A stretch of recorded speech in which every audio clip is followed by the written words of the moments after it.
Katrina, I ain't have nowhere to live. Called my brother Smoke, he told me I could play the crib. He said he had a FEMA trailer and the place was his. And he had a plug on them pills, we could make it big. So I moved in it, kept a tool in it. Money started coming, what to do with it. New Year came like a Yankee in a blue fitted. Spot how my man Smoke getting too loose with it.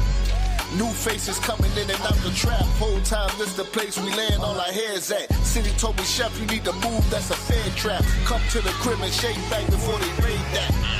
That's advice that you know I had to take. Packed all my bags, left the dope, but I kept the safe. Gave my life to the Most High and got amazing grace. Week later, feds kicked the door, but I missed the case. Amazing grace. I've got to bless you. Precious Lord, with my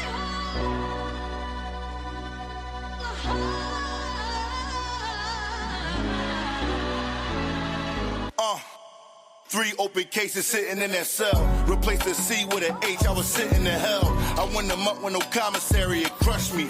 It made me feel like my family didn't love me. That's when I knew that street shit wasn't for me. It opened up my eyes, started searching for him above me. Had me ducking bullets when niggas was trying to slug me. I knew I had to change, cause shit was starting to get ugly. Opened up the Bible, started reading certain scripts. Couldn't understand before, now it's all making sense. Friends starting to look at me strange, I had to change the clip. All they wanna do is flash poles, but they ain't taking pics. Plus Philly all Muslim, so it's major hate. I hit the street, started to teach, trying to change their fate. Plus in that book of life, I'm trying to make some space. If I don't make it, all praise for his amazing grace. Amazing grace. I've got to bless you. Precious Lord, with my whole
'Shalom, shalom to everybody listening.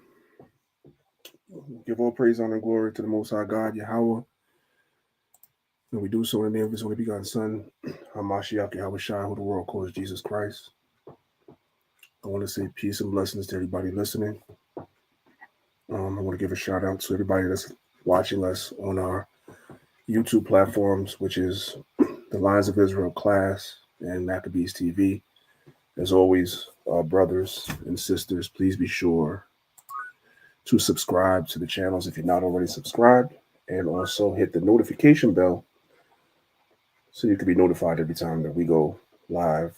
We did a class this past Thursday for Thanksgiving. If you guys did not get a chance to check that class out, and then after this class is done, you guys can go back on YouTube and check out the class we did on Thanksgiving this past Thursday. I want to shout out my brother Messiah for allowing us to broadcast directly into people's homes via his platform, Messiah TV. Make sure you brothers and sisters always support their brother in any way that he asks for support, and always, give the brother encouragement for what he's doing, because it's a great thing he's doing to allow us to broadcast into people's homes. Last but not least, I want to shout out my clubhouse people as always. As you guys come in the room, make sure that you guys share the room, ping people into the room, and of course, you guys are welcome to come over to YouTube and check out the PowerPoint. So today's lesson, on a scale of 1 to 10 in terms of should you watch it as opposed to listening, on a scale of 1 to 10, today's class is going to be a 20. It's going to be a 20. I definitely would encourage that if you're listening on Clubhouse, that you click the link at the top of the room and come over and look at the PowerPoint, because I do have some people assisting me teaching today, because we're going to be talking to the sisters. So you guys know, when we talk to the sisters, they're easily offended, which is okay with me if I'm speaking the truth. They're easily offended. So I'm going to have some of the sisters help me say what it is that I need to say to them. It's going to be some tough love today. It was okay. It was all great when it was the brothers. All the sisters was like, that was great. The men definitely needed to hear that. And there's going to be some more tough love for the brothers. But sisters, today is your turn. Today is your turn. So if you're on Clubhouse and you can click over to YouTube and watch the video, please do so. But if you can't, that's fine as well. All right. There's a lot to go over today. I'm going to be playing a lot of videos to accentuate what the Bible already says. And it's funny because a lot of what the Bible already says, you have people in the world that are finding these things out, even though they don't read the Bible, and they're finding these things out through trial and error. And what winds up happening, since we're talking about our sisters today, what winds up happening is by the time some of our sisters actually figure things out, you have a lot of trauma that you went through in relationships, because you done been bouncing around from one person to another, and you have a lot of trauma. You have a lot of trauma. So what we have to do now, when we're in a position of having trauma, and Priest Danyaahla has his own traumas as a man growing up, that I have to now show brothers the way, in a better way, to do things better than I did, so they don't go through the same traumas. So none of us are coming into this thing unscathed, man or woman. All of us have our traumas that we dealt with or we're dealing with. Our job as men and women is to instruct those that come behind us not to make the same mistakes that we made. You shouldn't be a man or woman in your 30s and 40s just figuring it out. And that's what many of us are. Right? So we're going to give instruction today to our sisters to pass down to those that come behind them how not to make the same mistakes you made, and how to be a better version of a woman, because we're talking to the women today, than you may have been when you were their age. So it's going to be some tough love today. With that being said, before I get started, I want to turn the floor over to Elder Zahab if he has anything he wants to say before we get started. Ashar Shabbat, all praises to the Most High King. In the name of his son, Mashiach Yahushua. Now, I don't really have much, brother. I'm here listening, and, this lesson is long awaited, for both brothers and sisters. So we have to be even keel, and we have to be just. So I'm just here listening, priest. Let's get to it. And of course, at any time, if you want to add in, the floor is yours. It's definitely a lesson that I want your input on anything I say. If the spirit, hits you to say something, feel free to say it. All right. With that being said, without further ado, we're going to go ahead and we're going to get started. All right. So everybody strap in, and hey, see what the spirit brings out. Okay. So let me share my screen. That'll be helpful, wouldn't it? Yeah, it sure would. Okay. So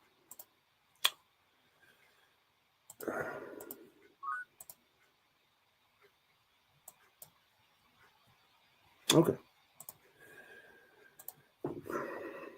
So today's lesson is a continuation of the lesson that I did, except the first one was geared towards the men, and that was know your role and know your place. And sometimes when you use that term, know your place, automatically the sisters become offended. That's the old man or the old woman. You know, in the world before you came into the truth, you were probably a feminist, right? You hated men, or you thought you were the same as a man. You aspired to be the same as a man. When I say know your role, that doesn't make you less than. Does all the sisters understand that? Knowing your role doesn't make you less than. Knowing your role means to excel in the role that you were created to hold in the family. That's what it means. It means you know your position in the family and you play your position in the family to the best of your ability. And that is how you complement your husband, because the man and the woman were created to complement each other. That's what we were created to do. But within the structure of a family, there are roles. And your role complements the man, and the man's role complements you. And it's easier to talk to the man because the men understand these things, because men are not emotionally based. Men are emotional, yes. Everybody has emotions, but men do not judge matters based on their emotions. They're able to put their emotions to the side to judge a matter. That's why men were set up to be judges over Israel, not women. Because a woman will run her judgment based through her emotions. She'll run her actions through her emotions. She'll run her logic through her emotions. A man will put his emotions to the side and judge the matter on the merits. Does everybody understand that? And that complements each other, because there's such a thing as being overly logical to the point where you're not reasonable. And sometimes men can be that. You're overly logical to the point where there's no reasoning with you. That's where the woman compliments you, because she's based in her emotions. So sometimes her emotions will get you to at least be empathetic and not be overly logical like a damn computer. You understand? That's a compliment. It's not a lesser than or better than. Does everybody understand? Because sometimes you say these things to the sister, you're saying that we're emotional. That's a good thing. That compliments the man, because the man is logical. Some men barely have emotions or barely show emotions. And so until he finds the right woman, and then she's able to get to that part of him that he hides from the world. And that's a compliment to him.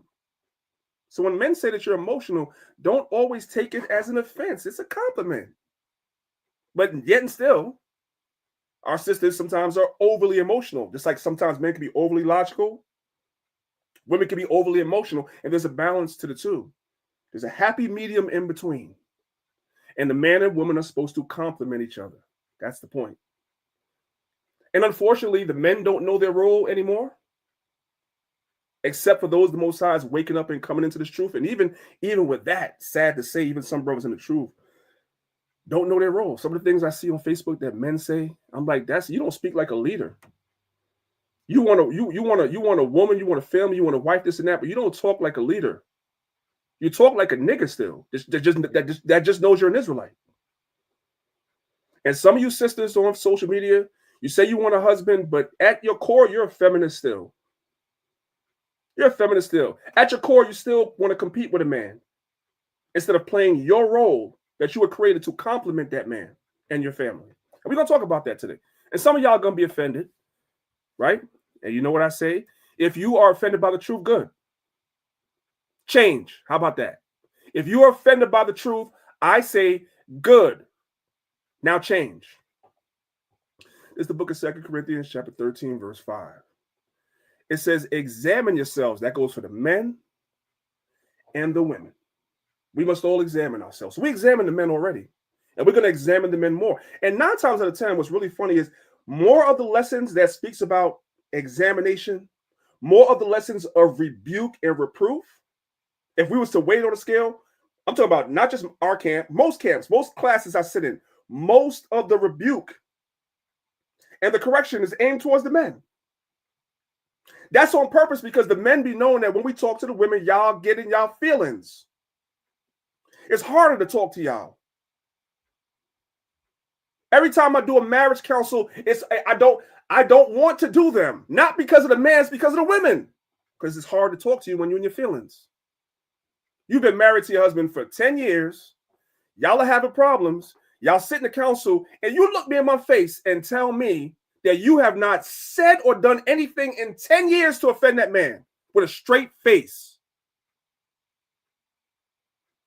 Yeah, y'all sisters be doing that. And I'm looking at you like I don't even want to talk to you now. I don't say that to y'all. Y'all might not think that's what's going through my mind, but now I don't even want to talk to you because I already know you're the problem, more so than him. Because I always start with the man in the marriage counsel. Hey, well, okay, I want you to tell me, brother, what are some of the things you do that offends her? Or do you think you do things that will offend her?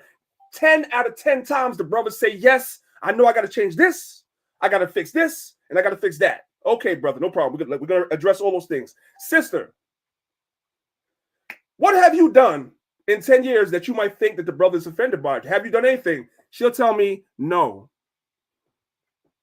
I'm trying to use some nice words here because I want to tell you, I don't want to tell y'all what I really be wanting to say to her.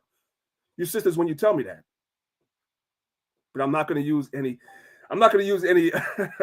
any foul language. So I'm just going to tell y'all, listen, if it's brother, sister, I'm not counseling y'all if your wife is going to come and tell me y'all been married for 10 years and she has never done nothing. That is a lie. Now, whether you did more or she did more is another conversation. But don't look at me and tell me you never did nothing and you never said nothing. You're a liar. So the Bible says we should examine ourselves. All of us need to examine ourselves and take accountability for where we fall short. When I did the class about being a good husband and being a role to husband, there were several things in the class that I created that I said to myself, I have to be better at. I have to take accountability for I'm not good here. I can be better here. I can communicate better. I can do this. I can do that. I can be more patient. So forth and so on. I have to take accountability. Imagine me sitting here telling you there's nothing wrong. Are you kidding me? Some of you sisters, that's what you do. You take no accountability for what's wrong in your marriage, what part of the marriage that's wrong that you are the problem in, and then you wonder why you got problems. It don't make no sense to you. Examine yourselves whether ye be in the faith. Examine yourself and measure yourself against the scriptures. What were the women in the Bible that the Most High calls righteous sisters? The sisters that are mentioned with great esteem in the Bible. Measure yourself against them. Are you her? If not, change. It says, know ye not your own selves. You don't know yourself? Of course you do. But the problem is, especially with the sisters, some of y'all don't want to admit that you got problems, you got flaws. You don't want to admit it. Oh, we could have a 10-hour conversation about what's wrong with your husband, but you don't want to talk about you.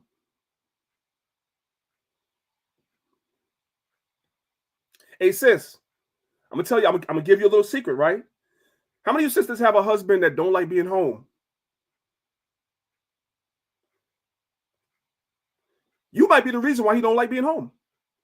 I'll leave that. We're gonna come back to that. Don't think I'm gonna leave it. I'm gonna come back to that. I'm just gonna throw that bone out from early. Well, my husband is never home. Might be because of you. I'm just saying. You know yourself. You know how you are when that man is around you when he's home. That's the reason why he's not home. I'm just saying. Anyway, let's keep reading because we have a long way. It's gonna be a long class. This is gonna be a long class today. It says, "Know ye not your own selves, how that Jesus Christ is in you, Yahweh Shai is in you, right? And everything that Yahweh Shai taught, which is Christ comes in the volume of the book. Except ye be reprobates. If Yahweh Shai is not in you, if this word is not in you, you are a reprobate. And we should all be striving to not be reprobate. Everybody understand? Elder Zab, are you there? You may not be there. It's all right. No, Salakia, priest. I'm here, King. You're good. Forget it. I fixed it. It's okay. I thought I was having some technical difficulties. I fixed it. Let's go to the next slide. All right. Brothers and sisters, at the core of a nation is the family. That's at the core of a nation. We're talking about building up our nation as Israelites. That's what we're talking about. There is no building up the nation without building up the family. Can somebody please tell me why it is that the divorce rates in the nation of Israel is at the same rate as in the world? Can somebody tell me why I saw one particular sister a couple of years ago, that within a span of, I don't want to exaggerate, within a span of, I want to say about 3 or 4 years, she had like 3 or 4 husbands. Can somebody tell me why that is? How are we going to build a nation if we act like the world? How's that possible? You brothers do it too, but we talk about the sisters. Some of you brothers hop from woman to woman. You in the truth, but you talking about sex is not marriage, so that you could just hopscotch between sisters. You the devil too. We're gonna get back to you, brothers, soon enough. We're talking about the sisters today. How do we build a nation without building the family? You don't build a family if you got 4 husbands in 4 years. Well, the sisters are going to say, well, I thought he was this, I thought he was that. Hey, sis, how long between the time that you met the brother, y'all laid down? And the answer is right there. Hey, sis, was any man involved in your courtship? Was there a man that you consider to be a leader, a mentor, an elder, a brother, whatever it is? Was there somebody involved in your courtship? Somebody that's not interested in you, that could be on the outside and observe and tell you things that you may not want to hear? Like, hey, sis, that brother's not good for you. He's up to no good. Was anybody involved in that? No. Why? Because you grown, right? You're grown. So no. Nobody was involved in your courtship. Then you lay with the man too soon because you like the way he talks. He speaks really well. He has a mighty voice. He's a mighty teacher. He's over 6 feet tall and wears a size 12 shoe. So you got in your lust and laid with the man and then found out that he wasn't about nothing, and now you want to blame the brothers. No, that was you. That was you. And if we keep making irresponsible decisions like these as men and women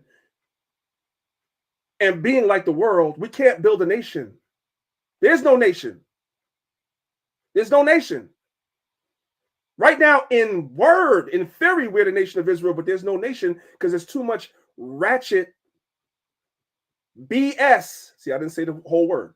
There's too much ratchet BS going on in Israel. We got to get back to the essence that we are a nation, and the core of the nation is a family. And families go through stuff. At the first hint of any issue between you and your husband, you want to run off. That's what women in the world are doing. That's why the divorce rate in the world is 50%, over 50%. Because as soon as there is a problem, and it's even higher in the so-called Black and Latino community, because at the first hint of any issue or any struggle, the women are out of there. And women initiate divorce in the world 70 to 80% of the time. And the number one cause of divorce is not domestic violence. It's irreconcilable differences. It's BS. That's why there is no Black community no more in the world. What you saw in the daggone 60s when Black men and women came together during the civil rights movement doesn't exist anymore. There's no family. That's why there's no Black community no more. That's why. That's why the other nations haven't been able to come into your community and set up businesses and drain the resources, because there's no family. And the women play a great role in that. At a 70% clip above, you guys are divorcing your husbands in the world. Irreconcilable differences being number one, not rape, not domestic violence like people try to tell you. Those are not the number one reasons. Those things are bad. That's something else. We're not talking about that. But irreconcilable difference, in other words, you guys can't come together. But understand, the core of a nation is a family. There is no nation, there's no neighborhood, there's no community, there's no city, there's no nation without family first. Listen. Like 60 to 70% of Black people are not witnessing commitment growing up.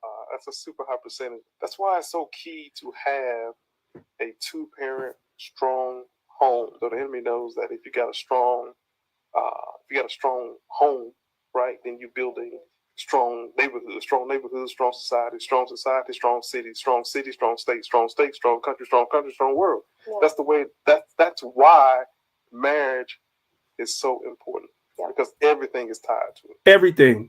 Everything is tied to it. Who doesn't understand that? I hope everybody understands that. Let's go to the next slide. Like, at the core of our nation was a family. This is the book of Exodus chapter 1, verses 5 through 7. It says, and all the souls that came out of the loins of Jacob were 70 souls, for Joseph was in Egypt already. And Joseph died, and all his brethren, and all that generation. And the children of Israel were fruitful and increased abundantly. How do you increase abundantly and be fruitful? You create families. And these families stay together and multiplied and waxed exceedingly mighty. How do we as a nation wax exceedingly mighty? We wax exceedingly mighty on a microscopic level, on a macro level, at the family level.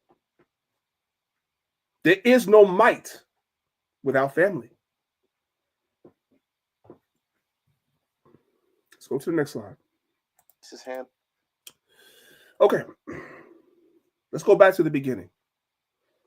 The same way I broke down the word for man or husband is the same way I'm going to break down the word for wife in the Hebrew. The Hebrew word for father is Abba, right? We went over this last time. Ah is short for the Hebrew word alap, which is cattle or strength. And Ba is short for bayath or house. So the man is the Abba or strong house, meaning he is the strength of the house. He is the leader of the house. That is his role. He is the protector of the house. That is his role. It doesn't make him better than you, but that's the role God gave him. The woman is called Ama, that's for mother. So the is the same as the man. It's a lot, strength. See, there is strength in your role as a woman. That's what I'm trying to tell you. A lot of our sisters in the world cannot receive that. You don't have to be a man. You can be strong in your femininity as a woman. There's strength in that. Once you come out of your feminine or your femininity and try to be like a man, you are in a weaker position, which is why women that are masculine based don't end up married. Or if they end up married to a man that's weak, like King Ahab. King Ahab was weak.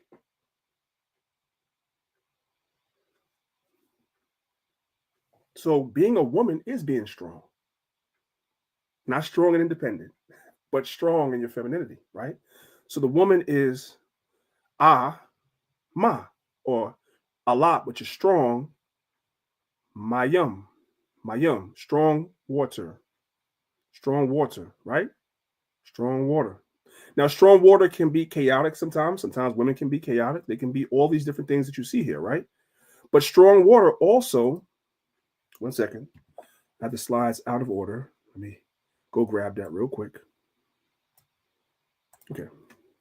Strong water in ancient times also refers to glue. Glue. The woman is the glue of the household. She keeps the household together.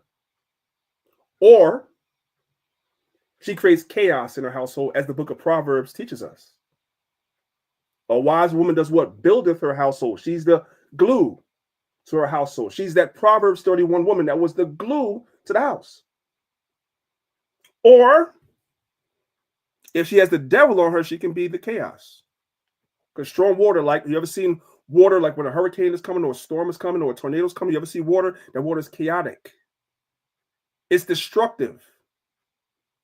So you have to make a choice as a woman, as a wife. Are you going to be strong water as in chaos? Chaotic? Or are you going to be strong water as in glue? That which binds things together. Choose wisely, sisters. So this is a article that I got from Archaeology Magazine, and you guys can see right there in the highlighted portion.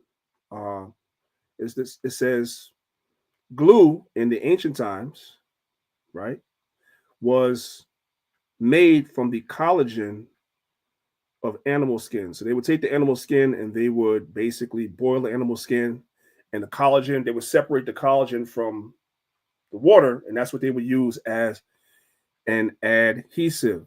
The Egyptians used it also as well. So this is just a little something to show you guys what it is I'm talking about. So there's a lot of thought the Most High put into the Hebrew language. The Hebrew language is encoded with all types of jewels, which is why we personally promote for you to learn your language. I know some camps and congregations don't, but we do. Because you can really understand what the writers were trying to convey by going back into the language and seeing what they were trying to convey. Okay? All right, let's move on.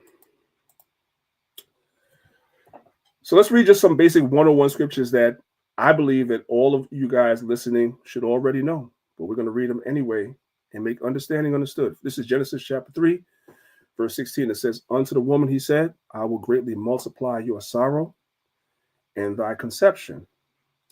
In sorrow thou shalt bring forth children, and thy desire shall be to thine husband, and he shall rule over you. So the man is the head of the household. Again, does that mean that he is better than you? No. But he is given the responsibility, the ultimate responsibility of protection, leadership, provision, so forth and so on, which are the greatest sacrifices. A man is expected to sacrifice himself for the family. The woman is not. When I say sacrifice, I mean even to death. That's why Christ's death for the church, when you read Ephesians, which we're going to get to, that's why Christ's dying for the church is likened to a man and his woman. Meaning you have to be willing up to give your life for that woman. The woman is never asked to give her life for the man, ever. So don't think that rulership is just to be a lord over you. Even when we look at a man running a congregation, a man that runs a congregation is a leader and he rules the congregation, but the Bible turns around and gives him instructions not to lord over the flock. Meaning you still treat men like men and women like women with respect. And you take into consideration what people say to you in your decision maker as the ruler, right? Because those people are not less than, and sometimes their advice is good. We see in the Bible when someone was a ruler that did not take advice from people, he wanted to be a ruler, as in, I'm not listening to you, I'm your Lord, and that's what broke the nation in half, and that was Rehoboam. Right?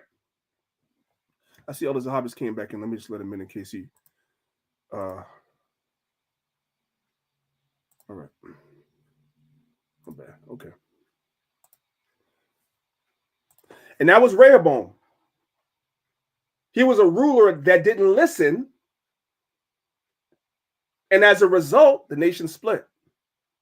So I'm talking to the sisters and telling you, don't look at this scripture with feminist eyes.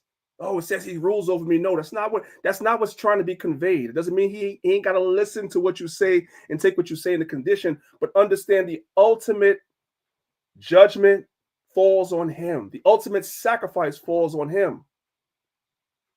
Not you. Let's go to the book of 1 Corinthians chapter 11, start from verse 1. It says, be ye followers of me, even as I also am of Christ. Now I praise you, brethren, that ye remember me in all things, and keep the ordinances as I delivered them to you. But I would have you know that the head of every man is Christ, and the head of the woman is the man, and the head of Christ is God. So Paul is not saying anything different than what was written in the beginning. Again, you guys on Clubhouse, if you guys want to click the link and come over to YouTube, I'm going to be showing a lot of videos momentarily, so you guys definitely might want to see what it is I'm going to be showing, right? Let's go into the basics first. Now, Shout out to Elder Karab. He called me a couple of weeks ago and gave me this jewel, which I wasn't even thinking about it on this level. But another reason why the woman is called strong water or water is because life comes from water, right? Let's go back to the book of Genesis, chapter 1, verse 20 to 23. Excuse me, it should be 20 and 21. Okay. And it says, and God said, let the waters bring forth abundantly the moving creature that hath life, and the fowl that may fly above the earth in the open firmament. So life comes from water. So we literally come from the waters in Genesis. That's what the Bible says. And then if you want to look at it figuratively, we come from the womb of a woman. And what happens when a woman's water breaks? That means it's time for the life to come forth. Let's talk about what it means to get your water broken in labor. When we refer to the water breaking, we're actually referring to the amniotic sac, which is a protective sac that surrounds the baby or babies inside of the uterus. Breaking open, this releases the amniotic fluid, which will eventually come down the vagina. Now, the amniotic sac usually breaks totally on its own, especially towards the end of pregnancy. It's a natural process. However, there are certain situations where your doctor or your midwife may want to talk to you about breaking your water. We ain't got to watch the video. We're not here. Today's not science class. So we're not going to. I just wanted you guys to understand and see the concept. Literally, we come from waters. That's why 70% of what we consist of is water. What your body consists of is water. Somewhere thereabout, give or take. And also, the woman, when the child is in her stomach, is literally living in water. That's why when a baby is born, if you was to put a newborn baby in water, it would float. It would float. As you get older, you forget how to swim. But as a fetus in a woman's in a baby in a woman's stomach, all right, and you're surrounded by amniotic fluid, and that fluid is water, and you're living in that. You're living in that. And then it breaks, and now it's time for the child to come forth. So you literally come from the water that was in your mother's stomach in that amniotic fluid.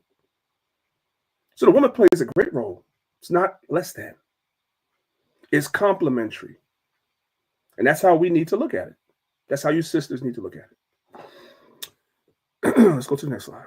Let's talk about the characteristics of a godly wife. And this is where we're going to start to examine ourselves and ask yourself, is this you?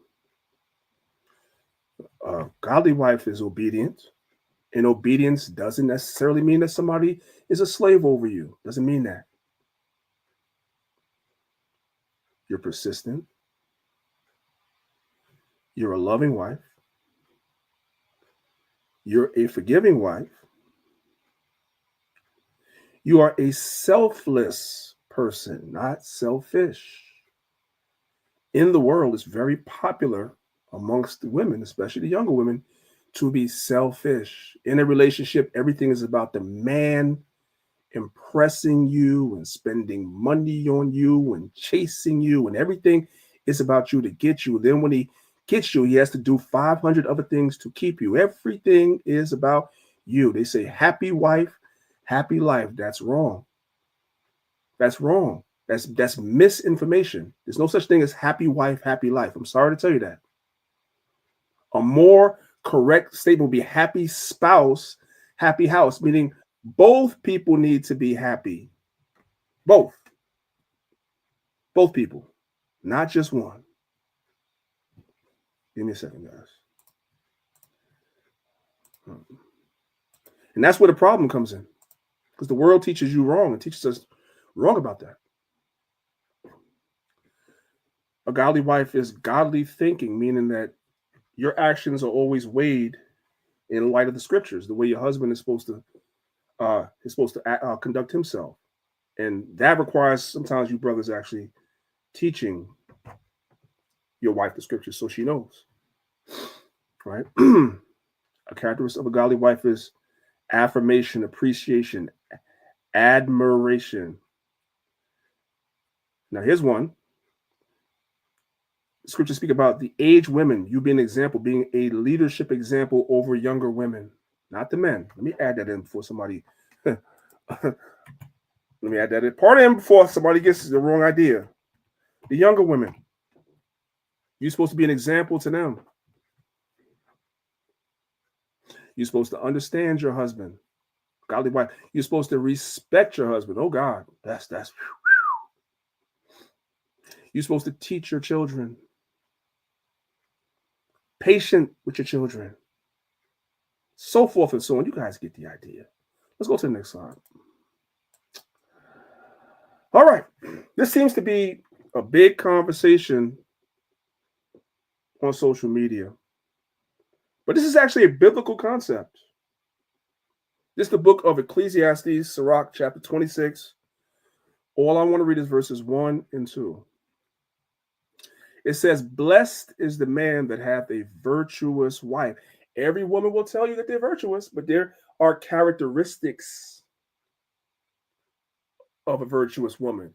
You're not virtuous because you call yourself virtuous. That's not a thing. In order for you to be considered virtuous, you must have the traits. We're going to talk about one right now. Blessed is the man that hath a virtuous wife, for the number of his days shall be double. A lot of times, sisters, in the world, I ain't talking about my Israelite sisters, a lot of times in the world, the men be killing over and dying at young ages when they're married because they're stressed. They're stressed. And one of the main sources of his stress is you. But a man that has a virtuous wife, in other words, he's a happy spouse. The relationship doesn't just revolve around you being happy, but you both are happy. Those men tend to live longer. The Bible is right about that. Verse 2. Now we're going to get to one of the characteristics of a virtuous wife, because it's not a title. It's an adjective. There are actions that display this. Here's one, verse 2. A virtuous woman rejoiceth her husband. He's happy. And he shall fulfill the years of his life in peace. Y'all hear this conversation all the time, instructing sisters to be your man's peace. Be your man's peace. But don't take it from me. Listen. I would say that men like view our woman and our house like as a place of peace, right? So when we dealing with what we dealing with outside, we want to come home and we don't want to talk about that because it's gonna put us in the mood that we just try to get away from. Yeah. Also, I think I need women to understand, if y'all don't listen to nothing else I say, listen to this. When that directly into the mic. Which one's my camera? Right, But when that man comes home and experiences days like that, just like y'all said, we don't need y'all to problem solve. We know exactly what we got to do. But what we need is y'all to come home, sit next to us, rub on our back, and just be there. Presence, again, going back to what I said. But a lot of women come home, well, baby, what's wrong? What's wrong? No, I know something wrong. Tell me what's wrong. How can I? It's just like, baby, it's a lot wrong. But me explaining it to you is not going to fix it. I got what I need to do in my head. But it's just a matter of me figuring out the approach and how you can aid in that. Is just give us your presence. Give us that femininity that's our brain, that touch, that rub, that, baby, you need something to eat? You good? That. And we good. But don't come in asking us 1,000 questions about it. All you're doing is adding to the stress. That's crazy because I feel like so many women miss the mark on that. Yes. Oh, that was meat right there, boy. That was meat. How many of you sisters understand that? Men are naturally problem solvers. When a man has a problem, he's sitting back calculating how to get out of the problem. A lot of times women want to wallow in the problem. While you're wallowing in your problem, that's based on your emotional nature, the man is sitting back saying, how the hell do I get out of this thing? I don't want to talk about the problem and talk about the problem and talk about the problem. I want to know how the hell am I going to get out of this? That's the difference. And so when a man comes home, he's trying to get away from whatever problems there is. He comes in, he's not trying to deal with no problems. Some of you guys are waiting at the door for your husband to come home to give him 500 other problems. And you don't understand why a man can't receive that because you don't understand men. You don't. You could be married to your husband for however long and you still don't understand men. Everything is a learning process. Don't be offended at that, but it's the truth. A lot of men don't understand women. which we talked about last time. We're going to talk about in the future. It goes both ways. We all could be better. But your house is supposed to be a place of sanctuary and peace for your husband. He's not supposed to come home and you're nagging him. He's not supposed to come home and you're bringing him 1,000 other problems. He just wants to come home and just get away from everything. That's what the home is, and that's how you compliment your man. You are his getaway from the problems. You are his peace. That's part of being virtuous. Now that we understand that's a quality of being virtuous, how many of you sisters qualify to call yourself virtuous now? You know who you are. Your husband come home and you just waiting to give him every freaking thing that's wrong in the world, to lay that at his feet as soon as he comes home. If that's you, change. Do better. You heard it from the mouth of men. Too often, a lot of women take advice from other women, and that's where you go wrong on how to deal with a man instead of coming to the horse's mouth, the man, and letting the men tell you what it is they need and want. The men tell you. And the sisters just said at the end of the video, a lot of women miss the mark on that. You know why? Because you're listening to other women and not the men. Everybody got that? Okay. Now, Loquisha says something else. Loquisha right here, I'm going to call her Loquisha. I'm saying she thinks otherwise. This is what she said. She said, I'm no man's peace. Then you ain't going to never have a strong man ever. Ever, ever, ever, ever. I'm no man's peace. I don't stroke no nigga ego. I'm going to wake up and talk my shit every fucking time. So if you're looking for her, stop looking at me. Thank you. Where do you think she learned that from? She learned that from her mother and her aunties and all the other miserable women that was in her life that also were not their man's peace as well. And that's why her mama and her aunties and all the women in her friends group are all single and have no man, and therefore have a lot of trauma because a man comes around you trying to be with you because he likes you, and it realizes that you are chaos. You're strong water, not strong water as in glue. You're strong water as in chaos, and these men abandon you. They don't want to deal with you. They ghost you. They do all these things, and you blame the man, and the whole time it's you. Because you're not his peace. And then unfortunately, some of the brothers that come into the truth learn the truth and realize that Christ said there's no divorce save for fornication. So now you stuck with a woman that thinks like her. That's not peaceful. And in her state of delusion, she doesn't understand why she's having problems in her marriage, because you're not your man's peace. That's why.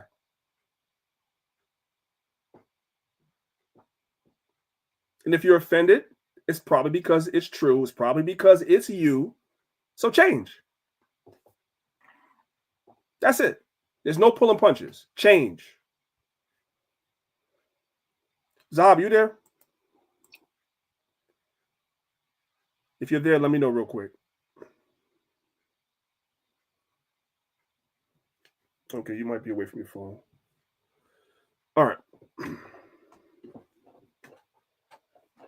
I need you guys to give me just a moment, please.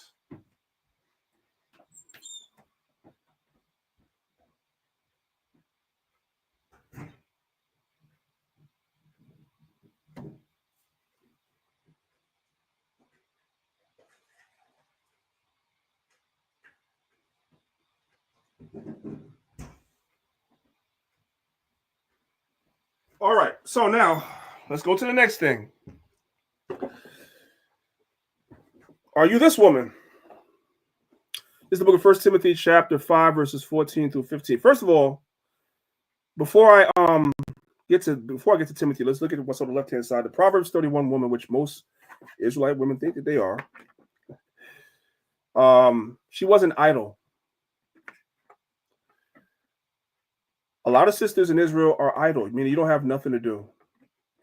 You're waiting for somebody to come and tell you what to do instead of you looking at yourself in the mirror, examining what talents you have, and bringing your talents to the table. If I don't come to you and tell you do A, B, C, and D, you don't do anything. You're just idle. Then from your idleness comes gossiping and all types of other stuff. And that's why there's so many problems with the sisters in Israel. Why is that? We know in the world women are competitive. They don't like each other. They don't get along. We know that in the world. But why is this true in the Israelite community too? Why do women in Israel not get along? Why is it that women in Israel have a suspicious and evil eye towards other sisters all the time? Why? You know, they say, for the most part, men have lifelong friendships. In other words, if you talk to certain brothers and everything, you know, talk to certain men in your life, they always have somebody that they've been friends with for 20 years, 25 years, 30 years, always. Just line 10 men up and ask each one of them. And there's always somebody in their friend group or something they've known and been friends with for 20 years. Now I want you to line 10 women up and perform the same experiment, and you tell me what you find out. That's in the world. But then in the truth, it's the same thing. It's the same thing. And that comes from idleness. You're not a Proverbs 31 woman if you're idle. Sorry. Find something to do. This is the book of 1 Timothy chapter 5, verse 14 through 15. And this goes back into the woman being the glue, that which binds together. 1 Timothy 5, verse 14. I will therefore that the younger woman marry. But in order for the younger woman to marry, somebody has to teach the women how to be a wife. And the only way you can teach a woman how to be a wife is not with your words. She has to see that in your life and in your relationship. That's how you teach them. Most people think that you teach people by what you say. But you teach people by what you do. I'll give you a perfect example. I have a sister who really was against this truth for many, many years, like vehemently against this truth for many years. And just recently, over the last couple of years, she's kind of come around to some of the things that it is that we teach. And it wasn't I'm not saying anything different to her now than I was saying years ago. But because I was persistent in what I did, what she saw, my life, was one of the reasons why she came around to this way of life. You don't teach people by what you say. You teach people by what you do, especially people that are unbelievers. So you want the younger women to marry. Well, the older women need to be married first. And not just be married, they need to stay married. And they need to have successful households. And their husbands need to be happy to be married to them. And in doing those things, you will teach the women through your actions, through your example, to be married. That marriage is a good thing. And you teach the younger women to bear children. Same concept. By how you have children and how you deal with your children is going to teach the younger women that family is good. A lot of the women, especially our so-called black women, we're going to talk about them for a second, at a 92% clip, voted for Kamala Harris. And for many of our women, the number one reason why they voted for Kamala was she was a woman. And coming up a close second at 1B was quote unquote reproductive rights. In other words, they wanted the right to have an abortion. They wanted to have irresponsible sex and then use abortion as a contraceptive. We need to erase that mindset in our community and teach the younger women the virtues of having children.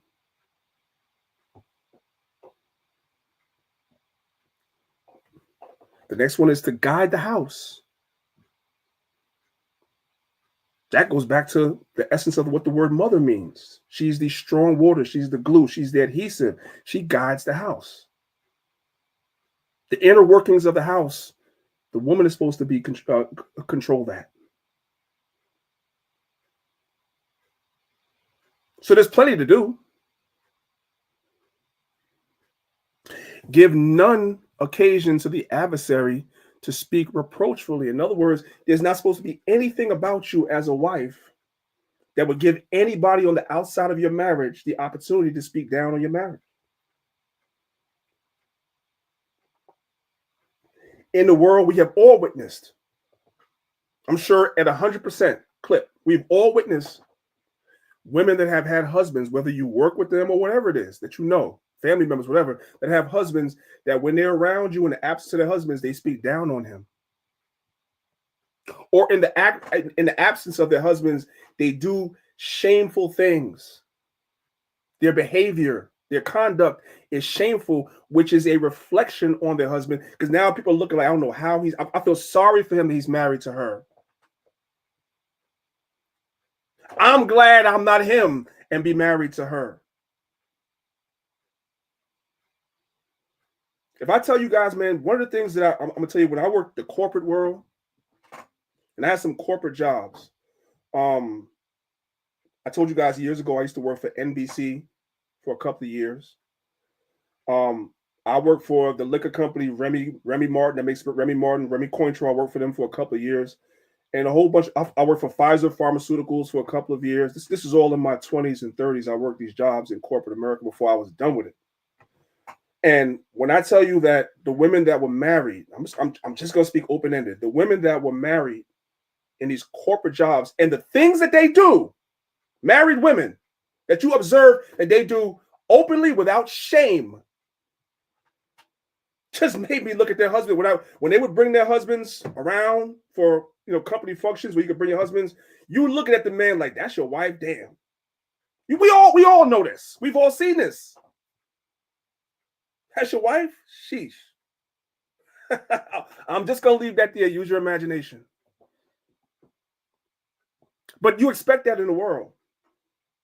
I'm sorry to tell y'all, I've seen Israelite men where you say, I met sisters first and I meet the husband and I have the same thought that I had about women in the world. Like, damn, bro, I feel sorry for you. The Bible says that's not supposed to be.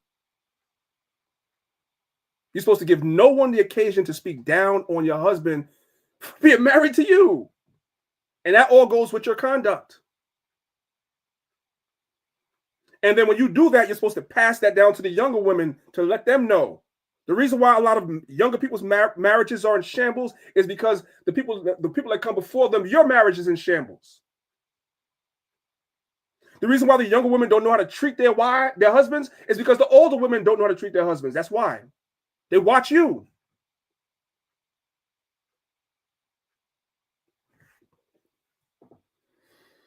Let's go to the next slide.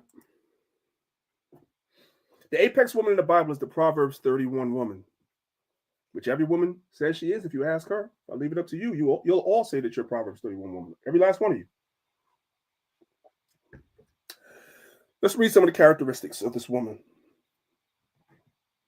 because it doesn't just encompass wearing a head wrap and a long skirt. That's not a Proverbs 31 woman.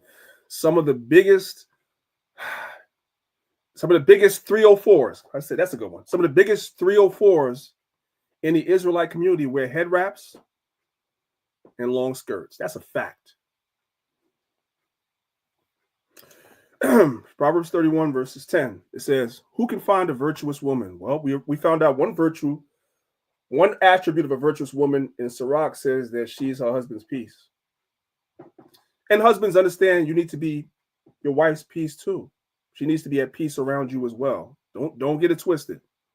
But here are some more attributes of a virtuous woman. The apex woman. For her price is far above rubies.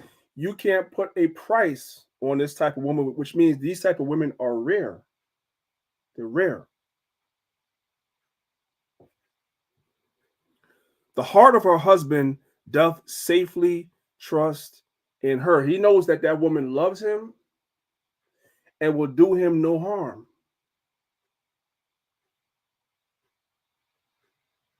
Are you that woman?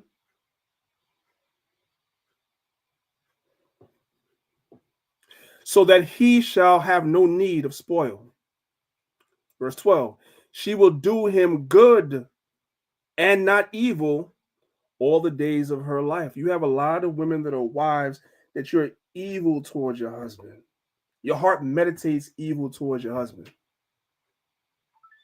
And that goes into so many things, which I don't have time to get into. So we have to talk about this another time.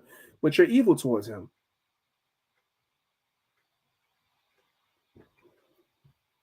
And that's why a lot of brothers, especially in the world, die at a young age when they're married, because the part of that stresses the woman.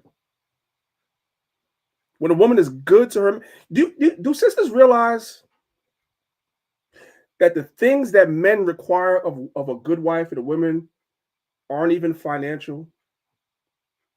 It's the basics. It's the basic stuff. Just being nice, being good, being pleasant. It's the basic stuff that don't cost nothing. So somebody tell me, why is it so hard?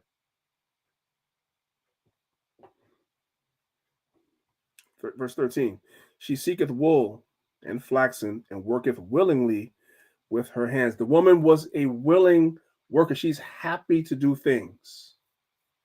She's not idle. She is like the merchant's ship. She bringeth her food from far. She riseth also while it is yet night, and giveth meat to her household, and a portion to her maidens. Like this Proverbs 31 woman will wake up early, like the old time people used to do. Wake up early, and by the time her husband and her children get up, she has food for them to eat before they go to school, before he goes to work, so forth and so on. Now, I do realize that we live in a time in a society where, unfortunately, it doesn't work like that, right? Because sometimes a lot of sisters have to work too. Don't think I don't understand that. So the dynamics of your household and your marriage may not facilitate this all the time. But there's no excuse for this not to be the case some of the time. There's a difference. There's a balance. So if you guys are off, I don't know, on a Sunday, right? You could be this woman to your husband. Again, this costs nothing. But you tell Eve in the world to do this, you would think that you don't put a yoke of iron on her neck and she's back in slavery. To do this basic thing for your man. But and then out the same mouth that you buck up against this, you would tell me that you're a good woman. How? How, Sway? Let's go to the next slide. Here's some more characteristics. She considereth the field and buyeth it. With the fruit of her hand she planteth a vineyard. She girdeth her loins with strength and strengthens her arms. She perceiveth that her merchandise is good. Her candle goeth not out by night. So obviously this woman was a woman that didn't have a job. So some of these things may not necessarily fit the dynamic of your relationship because you have to work like your husband has to work. So some of these things may not fit that dynamic, but it's just giving you an idea of what an apex woman is, right? And you should strive to be some of these things to the best of your ability. And you sisters that don't have jobs, that your husband completely is taking care of the household, and you should be hitting more of these than that. You should be hitting most of these. She layeth her hand to the spindle, and her hands hold the staff. By the way, let's talk about real quick about planting a vineyard, and let's talk about laying your hand to the spindle. We already know that when we were coming up, some of us that are older, right? There was a class that was given in high school called home economics. I remember taking that class. I'm giving my age away now. We had something called home ec classes when I was in high school. In home economic classes, they taught us how to sew things. One of the things that we had to do, we had to sew a pair of jeans from scratch, right? You learned how to do different things, right? They don't give that in school no more. And the youth are not getting that from their parents no more. Then behold, the Most High moved man to create something called YouTube. You can learn how to do anything on YouTube. You can't cook? Watch some YouTube videos. Any recipe, you'll become a top chef. You can't plant? I don't know how to plant. Watch a YouTube video. You'll learn how to plant. You can't sew? Watch YouTube videos. You'll learn how to sew. The point is, don't be idle doing nothing. Because from idleness comes evil. So if you're especially a woman that stays at home, you should be checking off a lot of these boxes. And if you don't know how to do it, open up the YouTube app and learn. Do trial and error. Let's continue. Verse 20. She stretcheth out her hands to the poor. Yea, she reacheth forth her hands to the needy. She is not afraid of the snow for her household, for all her household are clothed with scarlet. She maketh herself coverings of tapestry. Her clothing is silk and purple. Her husband is known in the gates. You ever seen a man that's well taken care of by his woman? He takes good care of her. He does his job, of course, because a lot of women will be quick to argue, well, that's reserved for a man that does what he's supposed to do. Of course, I agree. All these things that we're reading is not reserved for Pookie and Ray Ray. No, I agree. Now I'll make a controversial statement, right? A lot of Israelite men are Pookies and Ray Ray still. I said that. Now, don't blame the women. I said that. There's a lot of Pookies and Ray Rays in Israel now. The men. And you want this woman, the Proverbs 31 woman, but you're a Pookie. You don't do what you're supposed to do. But you want her to do all of this. That's wrong. We're gonna come back to the brothers. Don't worry. Sisters, don't you worry. We're gonna come back to the brothers. A lot of you brothers are Pookies and Ray Rays with fringes. That's a fact. We'll get back to you guys later. But you ever seen a man that's doing what he's supposed to do, that his woman takes care of him? She does what she's supposed to do. The energy, the aura of that man is different. I'm going to tell you, sisters, a secret. A lot of you sisters want to be with the top man. That's what you got. And that's natural in nature. You want the top guy you can get. One of the attributes of a man being a top guy is the respect he gets from other men. You can always tell who the top guy is by the way other men interact with that man. Other men respect that man. You women, y'all notice that. Y'all sit back and y'all hone in on that. You see, you want. Listen, I remember. I ain't gonna tell you the whole story, but I'm gonna tell you a story. I worked at when I was working in corporate America. I remember I was training. It was the first day, and a young lady came in, and I was supposed to train her. I was middle management, but she actually came in, and she was gonna be upper management, meaning she was gonna be my boss. That's right. So here come Eve trotting into the office, whatever. Introduce herself. We're talking, whatever. You know what this woman says to me with a straight face? That's why I tell you, women in the corporate world, I ain't gonna give y'all. I'm not gonna tell y'all everything she said, but you'll be able to read between the lines when I tell you what I'm gonna say. She walked in there and she was like, she's like, who's in charge around here? Like, who's the top guy around here? And I pointed the guy out as a brother. And she was like, nodded her head, said, okay.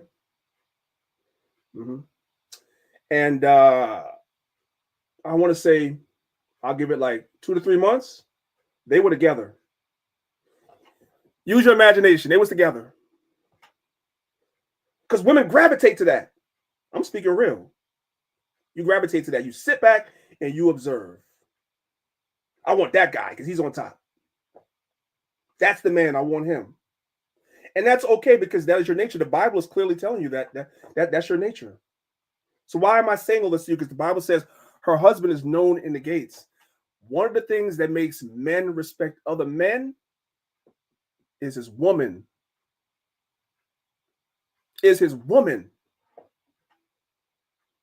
When you have a woman that does these things, when she is her, other men respect that.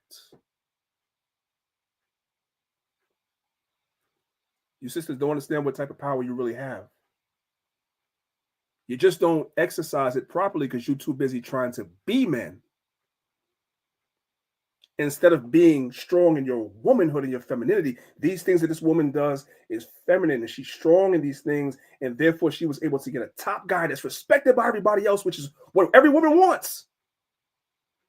The more feminine you are, the more submissive you are, the more you are this Proverbs 31 woman, is the better, greater caliber of man you're going to get. You're going to get that top guy that you always wanted. You ain't going to get that trying to be strong like a man. It's not going to work. You're going to get a beta male. That's what you're going to get. And then you're going to complain about it. He doesn't want to work. He doesn't want to take care of the household. He can't keep a job. He doesn't want to, yeah. That's what you attracted. Because you want to be like the man. Instead of being like the Proverbs 31 woman, which is where your strength is. I know this is tough medicine for you sisters. Y'all will be all right, though. Let's go to the next slide. Oh, boy. Look at this. Somebody come look at this. Somebody look at this. Look at this. Somebody come and look at this. Look at this. Yes, sisters, I want you sisters to look at this. Because some of y'all have it twisted.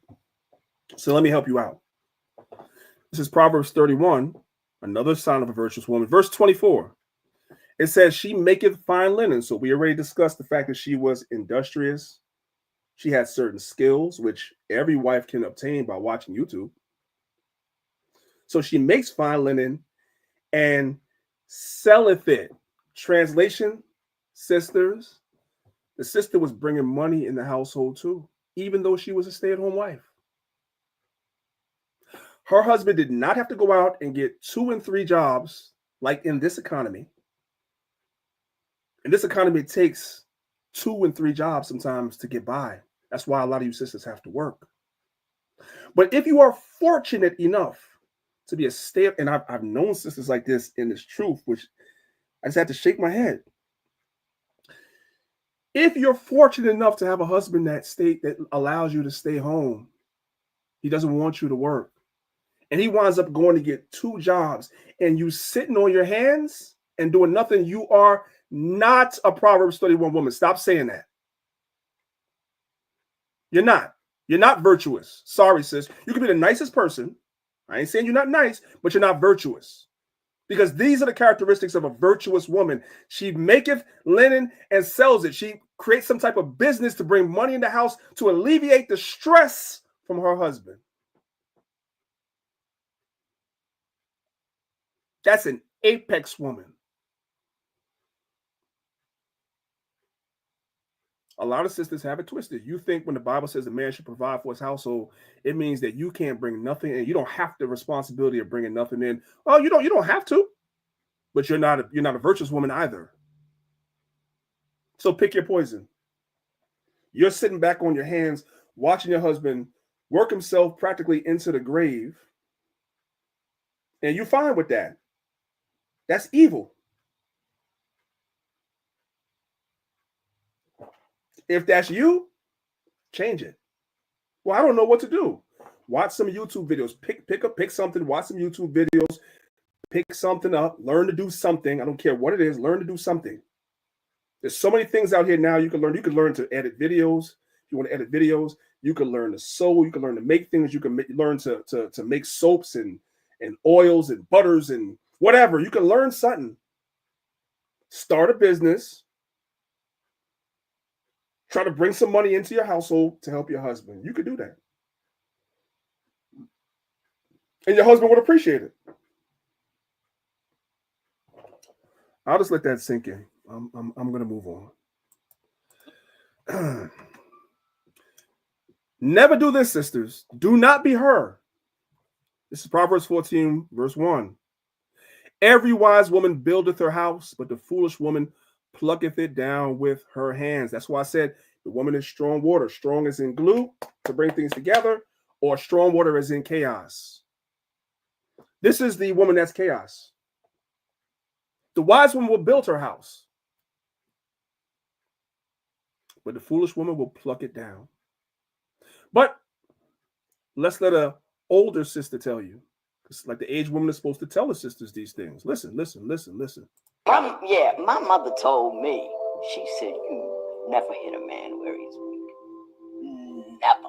It could be true, It could be real, but you don't hit him where he's weak because it'll turn around on you. You can get him to do what you need him to do, but you never hit a man where he's weak because they never forget it. It lives with them. And so I know what his weaknesses are. He don't know I know they're there. Because I don't mention them, don't talk about them, and I don't. How many sisters can do that? How many sisters can do that?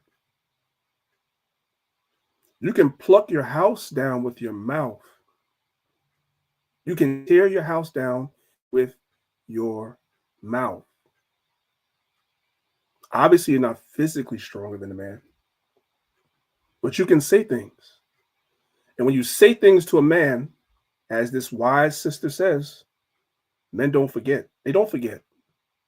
A lot of you sisters will say things, and then when you and him make up, you just want it to be like you never said it. That's not a thing. So you might want to choose your words wisely, because when you say enough things to a man over time, they add up in the world. I'm talking about in the world. They add up, and a lot of times the marriage is over. In this truth, you can't just drop a woman, even though she has a mouth on her like that, but it still can affect your marriage in terms of your relationship with each other. You could stay married to the woman and be bitter towards her, angry towards her because of her mouth. And now your relationship is messed up in so many other ways. I'm advising you, sisters, watch what you say. This is Proverbs 24, verses 3 through 4. It says, through wisdom is an house builded, and by understanding it is established. And by knowledge shall the chambers be filled with all precious and pleasant riches. Let's move on. This is the book of Sirach, Ecclesiasticus, chapter 26, verse 16. It says, as the sun when it riseth in the high heaven, so is the beauty of a good wife in the ordering of her house. Sisters,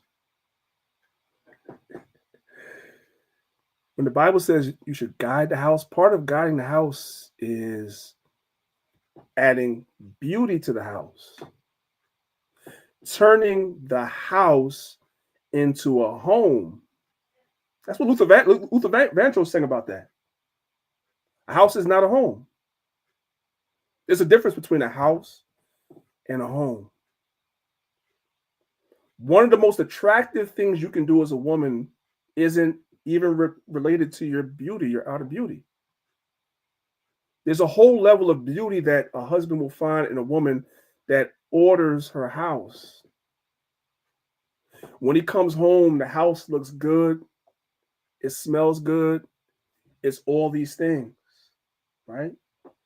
Now I can already hear the sister saying, well, if both of us mess it up, well, yes, he can help you. Who said he can't? Nobody's saying your husband can't help you. Watch this. Nobody's saying your husband should not help you order the house. It's really on both of you to order the house, obviously.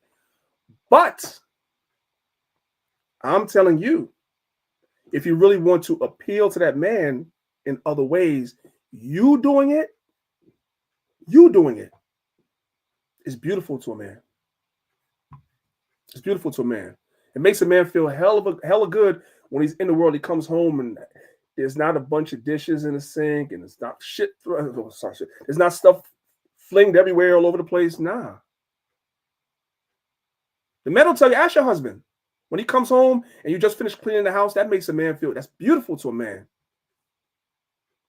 So the man may build a house, the woman turns it into a home. In my house, I'm the eagle, my wife's the butterfly. I'm the heart, I'm the head, she's the heart, right?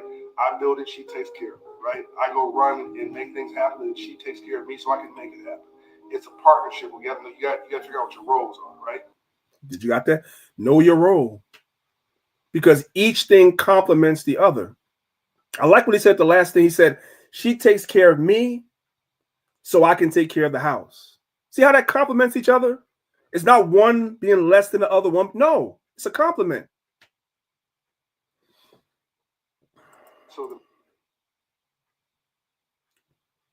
Listen. I feel like the more your place feels like a home, you don't mind being at home. Does that make sense? Like, sisters, did you catch that? Not only can your behavior make it so your husband doesn't want to be home a lot, for you sisters that, you know what I'm saying, are stressful, I'll use that word, but also if your home is not ordered well, the man is not excited to come home either. Here's a helpful tip, sister. If you want your husband to be home, be peaceful to him, right? And also order your house well. Men find beauty in that. I feel like the more your place feels like a home, you don't mind being at home. Does that make sense? Like, a lot of people who are always out all the time, they got to go to the club every weekend, got to go out every after work to the bar. I feel like that's because your place not comfortable. You know what I'm saying? Like your place don't feel like a home. Now we don't go to clubs, we don't anything. But the point of the video is when your home is well ordered, it feels different. You want to be there. You don't want to go nowhere. You ever seen somebody that is like a homebody, don't want to go nowhere? That's because their home is well ordered. The best place they could be is home, not in the streets, but home. And when you add to that you have a peaceful wife at home, that makes the man want to be home even more. Think about it. Let's move on. Okay. Next thing, I need you sisters to listen and listen very well. Listen very, very carefully. This is Ecclesiasticus chapter 36, verse 21 and 22. Listen, it says, a woman will receive every man, and yet is one daughter better than another. Verse 22. Here's the point. This is a tip for you sisters. It's going to help you a lot. The beauty of a woman cheereth the countenance, and a man loveth nothing better. I'm going to read it again. Ecclesiasticus 36, verse 22. The beauty of a woman cheereth the countenance, and a man loveth nothing better. All the things that we've gone over so far that the Bible encourages a wife to do, your roles, don't cost you nothing. After marriage, many of you sisters forget the art of seduction. You done forgot that. You done forgot how you got that man. How you got that man's attention. You forgot. You understood it as a single woman trying to attract your husband. But as a wife, you suffer from memory loss. You don't remember no more. But you say, priest, that's harsh. So listen, let a woman tell you, because maybe I don't know what I'm talking about. Listen. I was talking to a nurse today, and she was saying that her husband no longer finds her attractive. So I asked her, how does she look when she go into bed? What does she wear? All of that. But the answers she gave me, I wouldn't find her attractive either. Now, did you sisters catch that? I know you're busy. I know a lot of you guys work. Or you have children. If you're not working, you have children running around and you're very busy. But the Bible says, the beauty of a woman cheereth the countenance, and a man loves nothing more. You can't forget about this just because you're busy. You can't. And you have a woman telling you that. Women complaining that their husband don't find them attractive anymore, yet you're in a household with your husband and you always are, I'm trying to say something offendable, a hot mess all the time.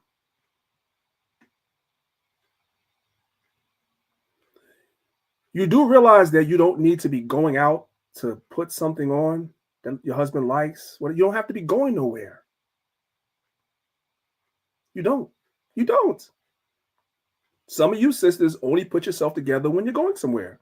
And if you, I'm trying to find some good work because I know it's tough love. It's okay. But you need to hear this. Somebody got to tell you. So me and this sister here, this nice nurse right here, we're telling you together. So it's not just coming from a man. You got to keep your look up. It's not an excuse because you're married and you work and you got children that you just never keep your look up. You only want to look nice when you're going somewhere. No.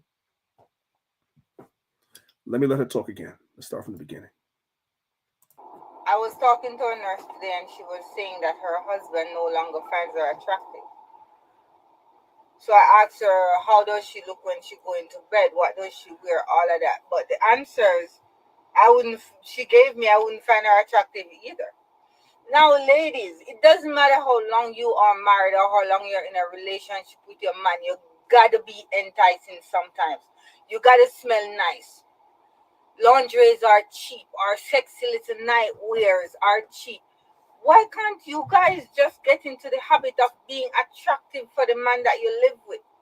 You think I'm gonna have my man leave me, go to work, and come back and find me in the same clothes that he left me? You're crazy. I would never do that. I'm gonna be sexy. I'm gonna be nice. I'm gonna smell good. My hair is gonna be combed. I take my shower, all those stuff. We gotta start getting into the habit of smelling good and looking attractive for. I'm just gonna let that marinate for a second. We're gonna have a moment of silence for you sisters to marinate on that. I ain't gonna say nothing else. I'm just let you marinate on that for a second.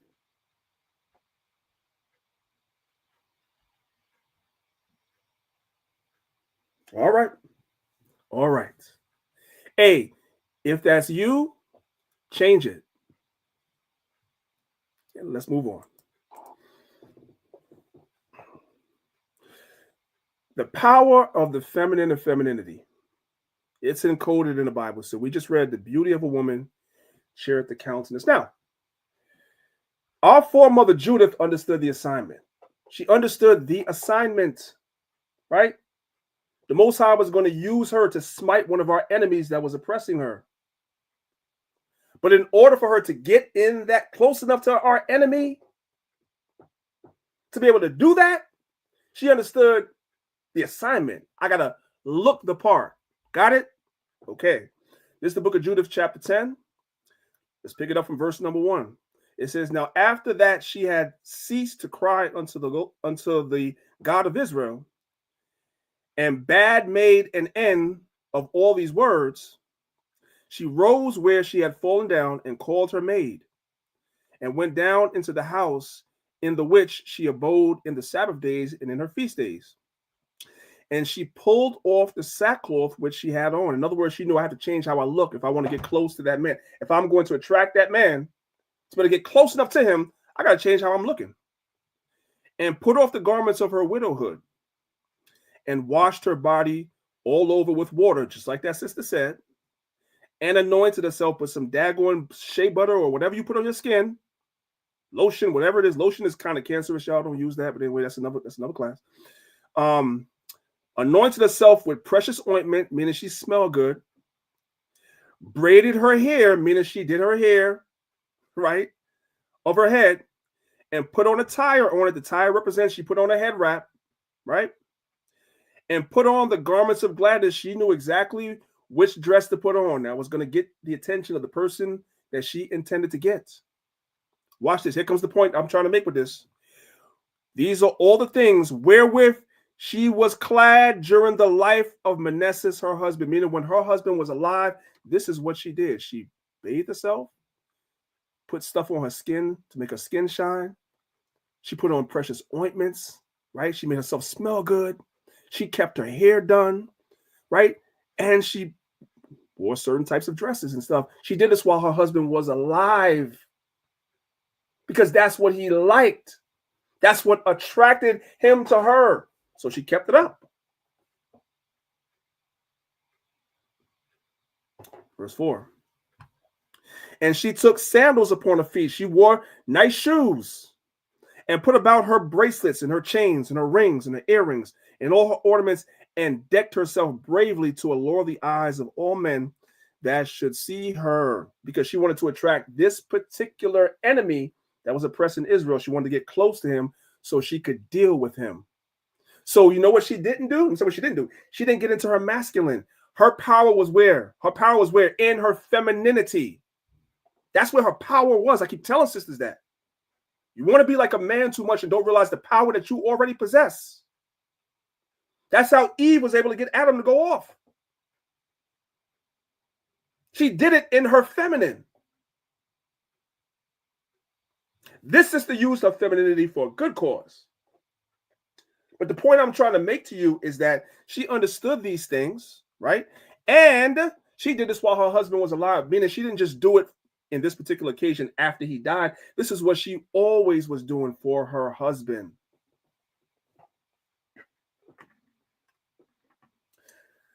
Okay, we're going to leave that there. You guys, the Bible says, a man loveth nothing better. She that hath an ear, let her hear. Y'all do with that information what you will. Let's go to the next slide. Ecclesiasticus 36, verse 23. If there be kindness, meekness, and comfort in her tongue, then is not her husband like other men, because it's very rare. And it's not supposed to be in Israel, but it's very rare that you find a woman that her words are kind to her husband, that she's meek towards her husband, that she speaks comfort to her husband. The Bible says if a man has a woman like that, he's not like other men, meaning that woman is rare. That's the Proverbs 31 woman. That's rare. Are you her as a wife? If not, change.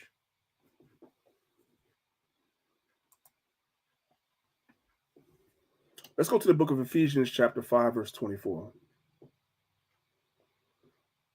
It says, therefore, as the church is subject unto Christ, Hamashiach Yahushai, so let the wives be to their own husbands in everything. That word own is extremely important. In the world, especially like in the Christian church, you have women that they're more submissive to their pastor or their bishop than they are their own husband. Their husband will say, we're going right. The bishop will say, we're going left. And the wife will bring the husband to the bishop to have the bishop scold the man or disrespect the man and make him feel a certain way that he wants to guide his household a certain way. That's not biblical. And we know women in the world do that. That should not be so in the truth. There is no man outside your husband that should be giving you instructions contrary to what your husband tells you to do. I need for all you wives to understand that. What your husband says that y'all are doing is the final word. That's why the Bible says to your own husband.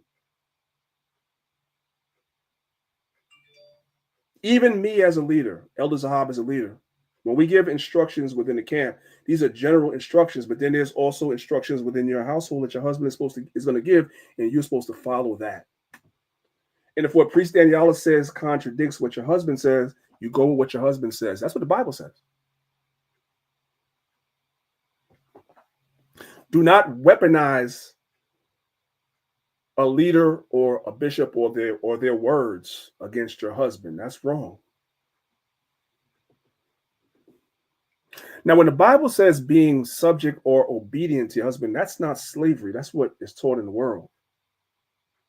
Because even in being obedient and subject to your husband, sisters, understand that your husband is still going to seek counsel from you if you're competent. Let's look at Genesis chapter 21, verses 10 through 12. Wherefore she said unto Abraham, this is Sarah, his wife. She said unto Abraham, translation, he's the leader. She's subject to him, but he respects her, and so she's giving him counsel, and he's listening. You see that? If you are competent, if you are able to divorce yourself from being emotional all the time, then when matters of importance come up in your household as a wife, your husband will seek your advice before he makes a decision. But if you're always emotional, if you're always combative, if you're always problematic, he ain't coming to you for no counsel. Now he's just going to move without you, because coming to you is a waste of time. Genesis 21, verse 10. Wherefore she said unto Abraham, cast out this bondwoman and her son, for the son of the bondwoman shall not be heir with my son, even with Isaac. And the thing was very grievous in Abraham's sight because of his son. So Abraham didn't want to do what she said to do, but he was listening to her because he knew what she was saying was right. Verse 12. And God said unto Abraham, let it not be grievous in thy sight because of the lad and because of the bondwoman. In all that Sarah has said unto thee, hearken unto her voice. Brothers, it's okay to listen to your wife. If she's giving you something that's sound advice, before you make a decision, you can listen to what she has to say. First of all, you shouldn't even be marrying a woman that you can't counsel with, you can't talk to about things. We know the ultimate decision comes down to you, but you can talk to your wife. So, sisters, there's no slavery in obedience to your husband, because if you are that woman, he's going to come to you about the matter before he acts on it. See how that works? Listen. You need to be good and obedient to your own husbands. That way the word of Yah be not blasphemed. And I know a lot of sisters, when they hear, oh, be obedient to your husband, like that's really the one that they kind of like cringe at, like obedient, like I'm not a child. But obedient pretty much saying, you know, I understand your authority as the man of this house, as my head, my leader in this earth. I recognize and respect that position that you have. And so I yield to your authority. You know, what you say, you get the final say. And I'm okay with that. Final say means y'all had a conversation about it. Final say means y'all had a conversation about it first because he came to you. And in some cases, your counsel is what he's going to probably do, if it's right, if you are that woman. We'll leave that there. Let's continue. Listen, Colossians 3:18, wives, submit yourselves unto your own husbands as it is unto the Lord, right? Listen. Sis, can I share something with you today? It's very important. When you don't submit to your husband, that means you are in rebellion against God. And God calls rebellion witchcraft. It says in Ephesians 5:22, wives should submit to their husband as unto the Lord. So when you submit to your husband, you're in essence submitting to God. And when you don't submit to your husband, you're in rebellion against God, and he considers that witchcraft. So a lot of homes are not functioning correctly because we're outside of God's order. Submission to your husband is not because he's good or he deserves it or any of those things. Submission to God shows that you trust God, and submission to your husband says that you trust God's word. So when you submit to your husband, you're not doing it to him, you're doing it to Jesus. I want you to remember that today. Get your home in order and carry on. I'm not going to add to that. She has the final say. Let's move on. Listen. Why do we as black women? If you guys have a TikTok account, follow the sister. Her name is Just a Girl. The sister is very, very good. And the women on TikTok hate her. When I say they hate her with a passion. Why? Because she loves her husband and she's going against the grain on TikTok and she speaks good about her husband and her marriage.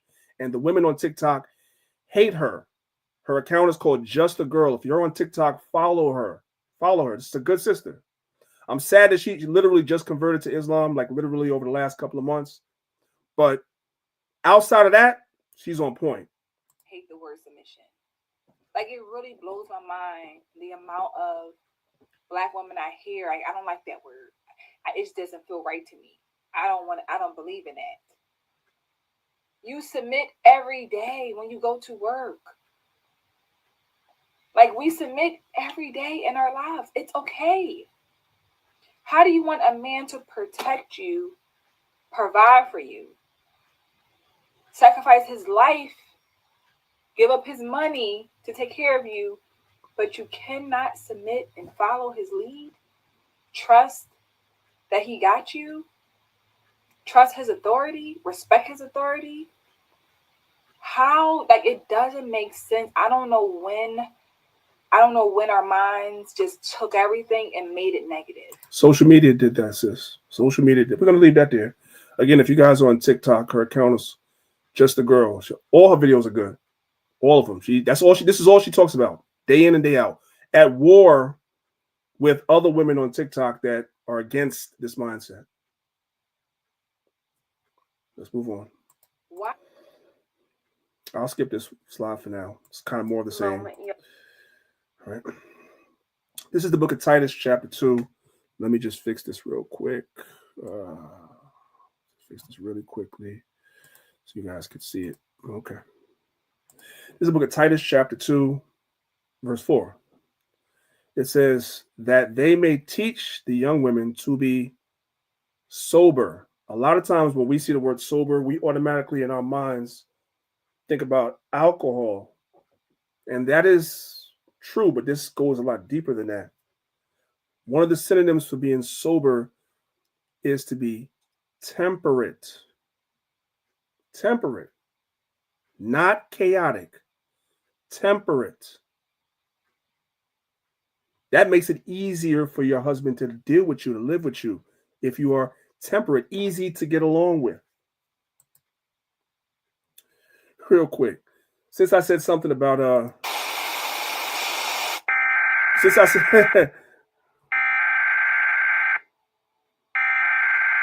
we interrupt our program to bring you this important message. So I was just a little humor. I kind of just to get away because I know it's been a really serious class. Did y'all see this video? Speaking about being sober. Yo, the internet has no chill, y'all. This is funny. I thought this was funny. look at Kamala right here. You ever let anybody take your power from you?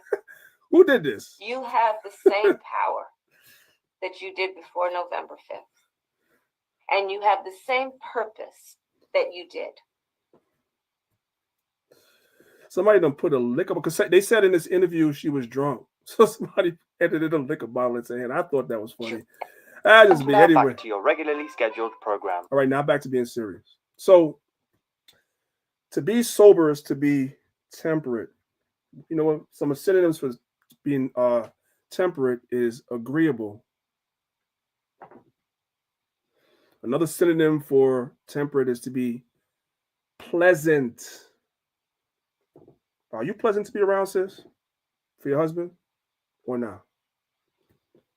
Examine yourself. If you're not, change. Because the younger women are watching. And they're not going to be pleasant, temperate, sober towards their husband if they don't see that example in you.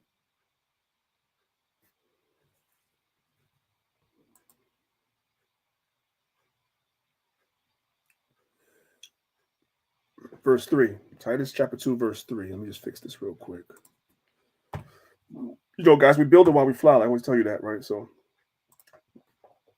the aged women, the older women, likewise, that they be in behavior as becometh holiness, because the younger women are watching.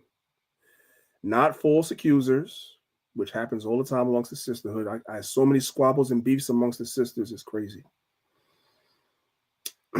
Not given to much wine, so that's literal. That's literal. And teachers of good things. And I told you guys before, the best teacher is your example, your life that you set. It goes a lot further than just empty words.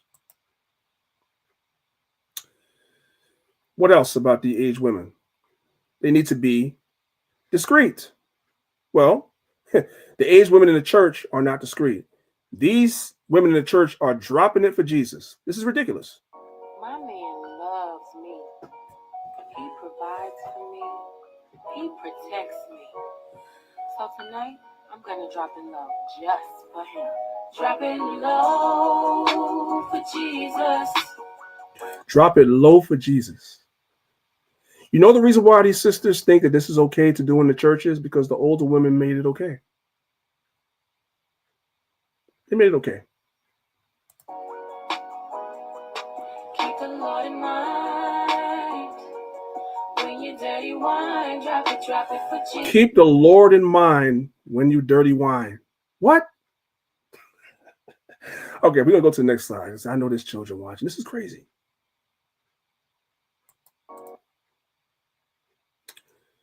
This is hard to watch, guys. The aged women are not discreet. They're not chaste. So the younger people cannot be. Somebody tell me who taught this baby to do this. They're in church. Who taught this baby to act like this?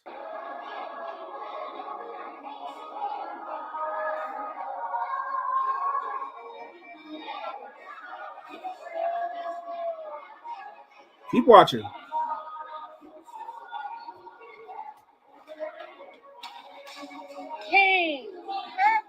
So the mama's there. I want you guys there. The mama's there watching the little girl. Watch. Keep watching. You see this? Do you see this madness? She's grinding and winding. And her mama's videotaping it. Her mother's videotaping it. Watch this. Watch this. Watch it. Watch this. Somebody come watch this. She put her damn leg up on a chair to freaking grind. How old was that girl? Like 5? Are you kidding me?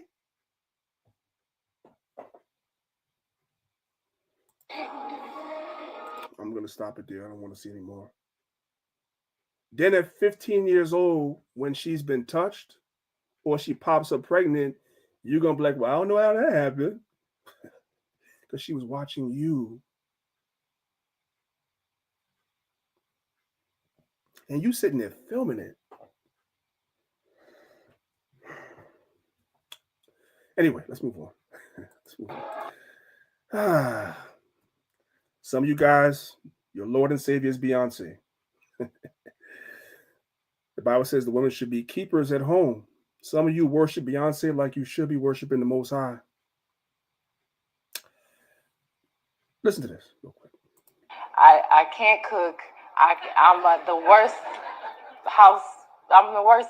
Anything to do with cleaning, cooking, anything domestic, I'm just really bad at it. Yeah.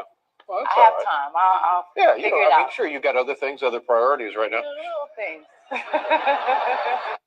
This woman is 40-something years old, married with 2 or 3 children. She can't cook or clean. So what is baby Blue Ivy going to grow up and not be able to do, brothers and sisters? Say it with me. She's not going to be able to cook or clean or guide the house. Because her mama can't. So what type of man is she going to attract? What type of husband?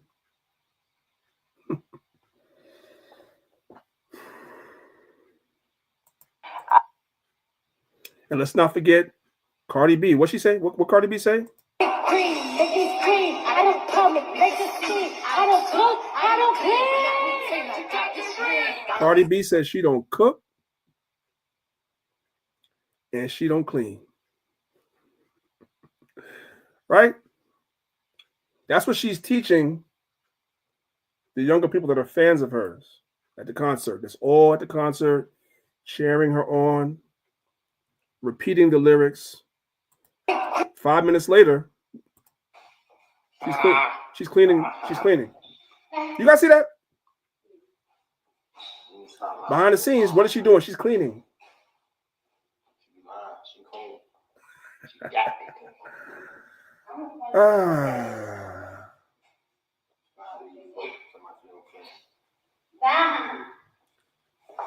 So she's got the youth, the young females thinking that that's a flex. Meanwhile, she's at home cleaning. I tell you, it's all in the behavior of the older people, the people that have the most influence. It's all, the power is in their hands, because what you do that people can see and observe is what they're going to mimic.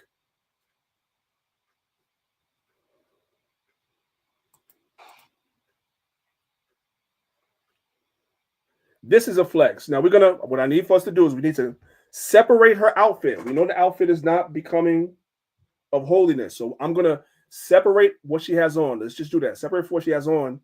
And I want you to listen to what she says. Because this is where the real flex is. What does a submissive woman do for her man? Everything. What does that mean? Like packing his bag, unpacking his bag, just making sure all the things that he wants. And I pretty much read his mind. So it's like, if I know you And I study you. Like, I know how you are in the morning. I know how you are about midday. I know when you're in this mood, what you need.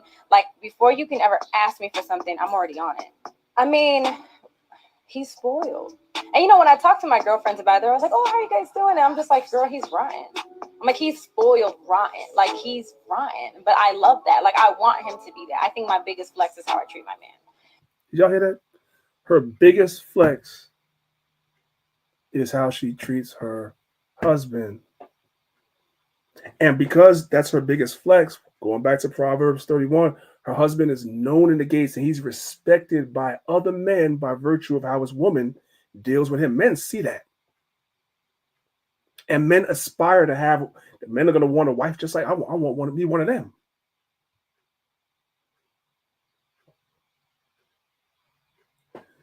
There's a saying. Listen, sisters, there's a saying. We all hear in the world that men are solely focused on a woman's looks. And the Bible even said a man loves nothing more than the beauty of a woman. That's true. But there's a saying in the world. The saying goes something like this. A man will go down in looks to go up in cooperation and agreeability. Y'all caught that? Y'all picking up what I'm dropping? A man will go, let's just say we all got to be honest evaluators of ourselves when we look in the mirror. Every brother is not super handsome or good looking, and every sister is not a 10. Let's be real. So you know where you are on the scale, wherever you at. If you find yourself in the middle of a scale, average, which most people are average. If you find yourself in the middle of the scale, your numbers can go up by what she said, being cooperative. A man will come down in looks to go up in cooperation and agreeability. Just like a woman will go down in a man's looks if she perceives him to be a good leader, a good provider, strong, so forth and so on, she'll come down in looks as well. So will a man. Your strongest flex should not be how you look, but it should be who you are and what you are able to bring to that man to complement him the way he's supposed to complement you in life. That's lost on this generation. We got to bring it back. And it starts in your relationship, in your marriage. It starts with you and me.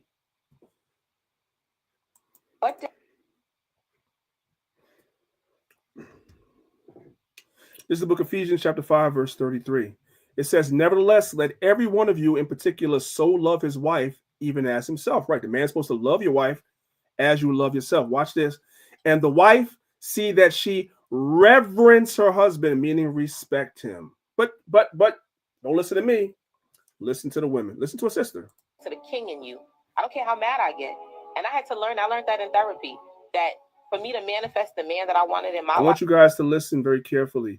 You shouldn't have to go to, I don't know the sister struggle, whatever she got to this place, how she got there. She had to go to therapy. But this stuff is in the Bible. Don't be that sister that has to go to therapy to learn this. It's in the scriptures. I don't care how mad I get. And I learned that in therapy, that for me to manifest the man that I wanted in my life, I had to learn how to always speak to him like the man I wanted in my life, even when I'm mad at him. You know what I'm saying? And I had to learn how to speak to the man that I wanted in my life all the time. I needed to speak to him as that man. Even when we get upset with each other, there are rules. We don't hit below the belt. Like, it's a lot of things that, and a lot of growing that I've done. But we've all got to get to that place. As Black women, we've got to get back to a place where we are respecting them. Because I can't expect you to show up and protect and love and provide, and I don't even know how to talk to you. I'm just going to leave that right there. Go to the next slide. There's no need for me to comment on that. That was one sister. In the mouth of two witnesses or three, let every word be established. Listen. Damn. All he wanted was respect. And when I got into a relationship after that with a man that I respected at the time, I realized the difference. I realized how that man operated, when I was giving him that respect, when I was making him feel so manly, and I was, like I was letting him lead, and I was listening to him, and I wasn't undermining him, I wasn't emasculating him. It made a huge difference in my relationship. And it took Jen on one of our episodes a while ago, season 1, to actually break that down and say that men prefer respect over love. Ooh. There's no need for me to comment. What else is there to say? Damn.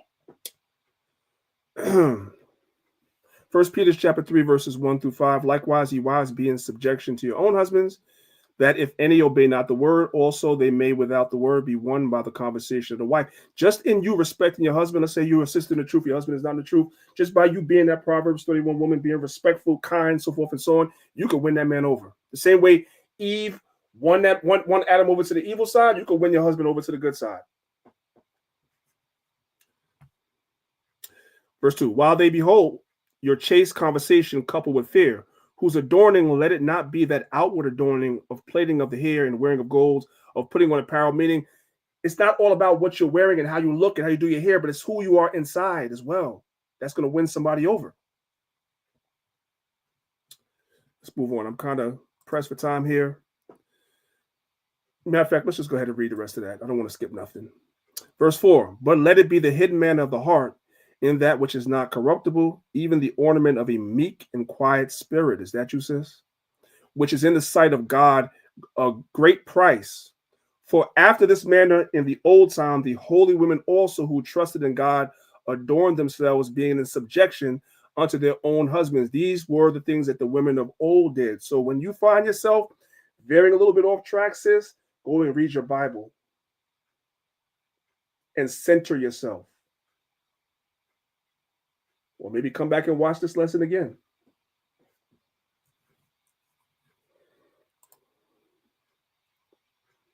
Verse 6, even as Sarah obeyed Abraham, calling him Lord. Sarah had so much respect for Abraham, she called him my Lord. How many of you sisters could do that? I'm not. We know. We know. Sarah referred to Abraham as my Lord. Ain't nobody telling you, sisters, you have to do that. It's nobody saying that. There's nobody saying that. But that's the level she was on. That's a hell of a level to be on. And I have heard some sisters, when they speak about their husband, like I've had sisters come to me and they're talking about their husband, like my Lord. I had to get used to them saying that because it's so foreign that it kind of, I had to take a step back. Sisters like, yeah, I got to ask my Lord. I'm like, wow. You know what I'm saying? I was dumbfounded, you know what I'm saying? But it's happened a few times, but there are sisters that do that. Now, for you sisters that don't, I'm not saying you have to do it. I'm not saying that. But there's levels to this.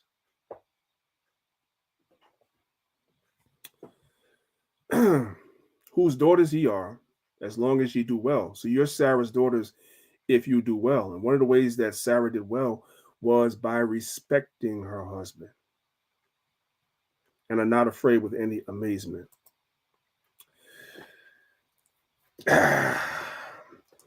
Let's make a list now. Let's take notes. This is the not to do list of things. Proverbs 21:19. It is better to dwell in the wilderness than with a contentious and angry wife. In your household, sisters, don't be contentious and don't be angry all the time. There are times, but if you're that way all the time, change. We already read this about a woman that plucks down her house. And one of the ways you can pluck down your house is with your mouth. This is James chapter 3, verse number 8. It says, but the tongue can no man tame. It is unruly, evil, and full of deadly poison. And a lot of our sisters have not mastered, especially when it comes to your husband, you've not mastered the art of bridling your tongue, letting words kind of roll around in your mind before they come out your mouth, and find the best way to say things. And that takes time. It takes time. It takes work. But you have to do it. Because if you don't try to master that, you can tear your household down that way, is what the Bible is saying. I'll skip this for now. Now, you guys remember the trend with the? Remember the trend with the women choosing the man or the bear. Remember that stupid trend that was trending earlier this year, right? If you're not familiar with that, just watch this video real quick. Would you rather be stuck in a forest with a man or a bear? Bear. Man is scary. With a bear. Well, I've heard about bears. They don't always attack you, right? Unless you like fuck with them. So maybe a bear. Depends what man, but probably a bear. Oh, 100% a bear, which is like terrifying to say, but definitely a bear. Some men are very scary. This is what you call TikTok brain. These females consume so much damn TikTok that they start believing it's better to be in the wilderness with a bear than with a man being there to protect you from the elements. How stupid can you be? And I'm gonna speak frankly. A lot of these women, if they don't change their mindset, will never be wives. Or if they're wives, they'll never have the man that they really want to marry because ain't no strong man dealing with a woman that thinks like this. And if you're in a relationship and you think like this, you need to change. So you say you'd rather the bear, right? Hey, the Bible says the man will choose the lion. Y'all chose the bear.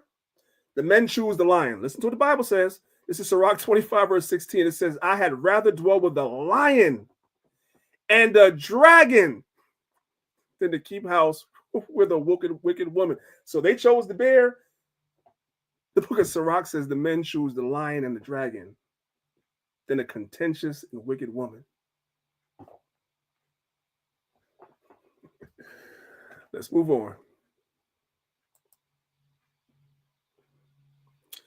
This is Sirach chapter 25, verse 1. It says, as the climbing up a sandy way is to the feet of the aged, so is a wife full of words to a quiet man. Some of you sisters have a husband that's real quiet. He's like stoic. He's quiet. And you always talking. You're always talking. And it becomes grievous after a while. So if you have a quiet husband, let him be quiet sometimes. I'm not saying all the time, but let him be quiet sometimes. Let him be stoic sometimes. You decided to marry that man. I'm sure you saw those qualities in him before you married him. You knew he was kind of quiet. You knew he was kind of whatever. And you married him. Don't be talking all the time and just full of words all the time, especially argumentative words all the time. Proverbs 9:13, it says, a foolish woman is clamorous, always talking. The Bible says a woman that does this is foolish, especially if you have a quiet husband. She is simple and knoweth nothing. You don't know nothing about a man, especially a quiet man. If you're trying to get him to start talking more and you know that he's quiet, let him be quiet. Proverbs 21, verse 9. It is better to dwell in the corner of a housetop than with a brawling woman in a wide house. Some of you sisters like to put hands on men. We all know that certain men like to put hands on women. We all know that that's where everybody decries that. But some of you sisters are very hands-on with men. That's evil. If that's you, you definitely need to stop.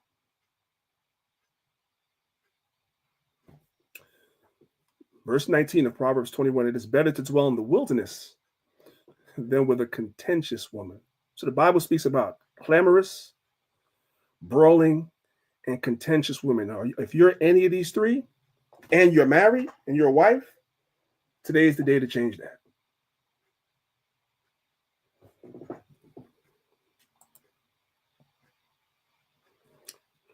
But it's harsh words coming from a man. So let me let another sister tell y'all about it. Listen. No lie, in my younger toxic years, I definitely used to think like that. Wow. Like I want you guys to pay attention that she said that when she was doing those things that we just talked about, she called herself toxic because it is. Listen. No lie, in my younger toxic years, I definitely used to think like that. Wow. Like I never forget when my baby father and I were dating. I think I broke up with him in the beginning because I was like, why we never argue on some toxic shit? I swear to God. Why we never argue? Because I thought that was normal. She wanted to argue. She broke up with the man because he didn't want to argue with her. No, for real. I really thought that was normal. That's crazy. Like I was that toxic that I thought arguing with someone was normal. For some reason, I hope that people start to evolve, but that is not the way you're supposed to be in a relationship. Arguing all the time and all that. That's not okay.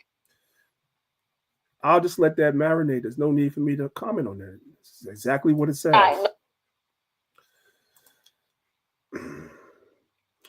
For you men, don't stumble at the beauty of a woman. This is Sirach 25, verse 21. Stumble not at the beauty of a woman, nor desire her for pleasure. A woman, if she maintain her husband, is full of anger, impudence, and much reproach. Some of you brothers got to stop choosing women. Like I said, that's saying go down in looks to go up in cooperation, bro. Some of you brothers will just lay with the woman because she look good, and then you realize that you dwelling with a daggone dragon. You got to choose better. When I was younger, I made poor choices as well. So what I'm telling y'all was through trial and error, and I want those men that come after me to do better.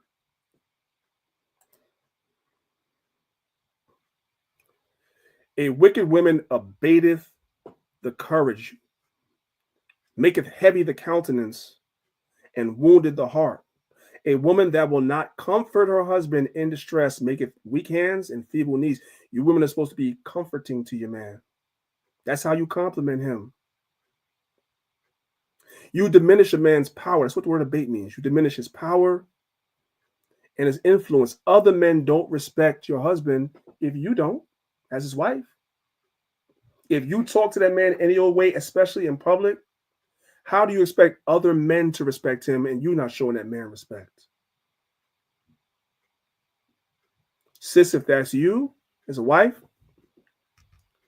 you need to change that. Look at Job's wife. Job's wife told him to curse God and die. Y'all see that? Job 2:9. Curse God and die. That's what she said. Don't be her.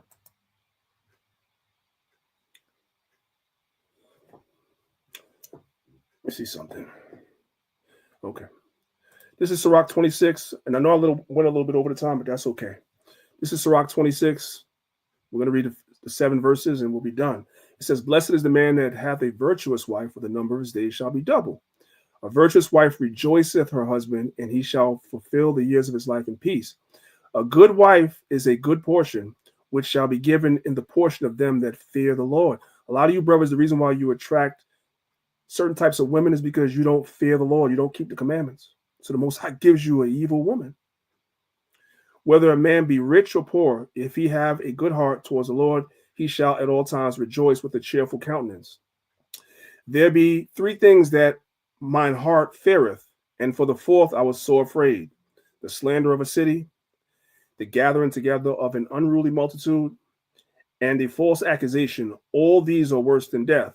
But a grief of heart and sorrow is a woman that is jealous over another woman, which some of you sisters are, which is why there's so much beef amongst y'all all the time. But that's for another class. And a scourge of the tongue, which communicateth withal. A evil wife is a yoke shaken to and fro. And that's, so you ever seen you have something around your neck and you're trying to get it off and you can't get it off? That's what it's like to have a certain wife that's just evil.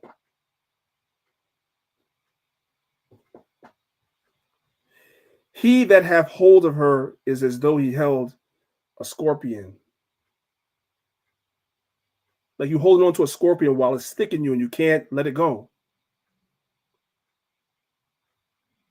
A lot of brothers are stuck in marriages with women that are like this. And I'm imploring the sisters to change, because we don't promote divorcing in Israel without a cause, without fornication. So you guys have to dwell together. And there's certain things that the men need to do to make sure that the marriage functions properly. And he needs to treat the woman the same way, with respect and love and so forth and so on. But the sisters need to do it also. It needs to be balanced. Hopefully everybody understands what it is that I'm saying. I'm going to stop it there. I know that was a lot. I'm going to stop it there. All right, guys. If the lesson made sense, if you guys understood everything, put 1 in the chat and let me know. I mean, I don't see what is there not to understand, but nevertheless, if everything made sense, put 1 in the chat.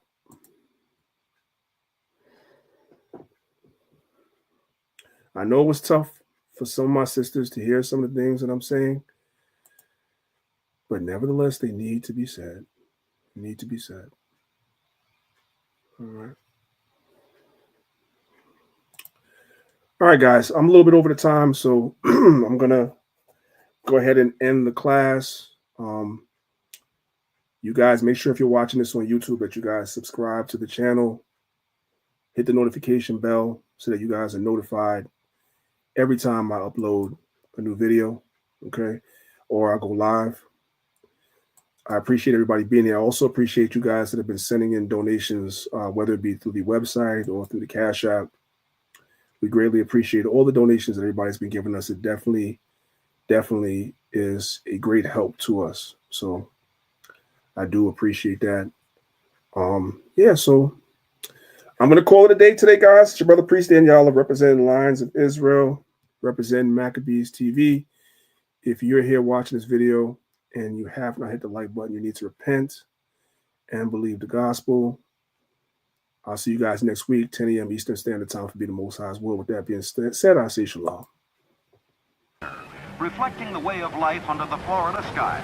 Even the lobbies funnel in the great outdoors.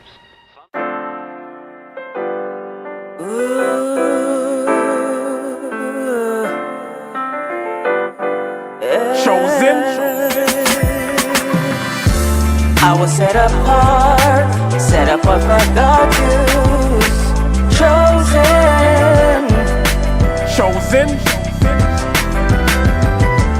I was set apart for God's use. Formed in His image. Chosen. They say the chain of Shaitan is not that strong. They say his time is running out, he ain't got that long. They say murder, murder, kill, this is not that song. Said I won't amount to nothing, they got that wrong. Cause I was set apart and I was shown the light. And if I get the kingdom, I'll be clothed in white. 1/3 will be delivered and the rest were blinded. Their fate is set in stone, what you ain't read the fine print? Christ is gonna give a crown to us. In the end we'll have the nations bowing down to us, with their faces to the ground to us. It's the truth, as crazy as it sounds to us. Jacob forever rules, and we're his precious jewels. Showed us love and patience, put us above the nations. And that's the gospel, thank God for choosing me. Bad news for you, it's really good news for me. I was set apart for God's use. Chosen.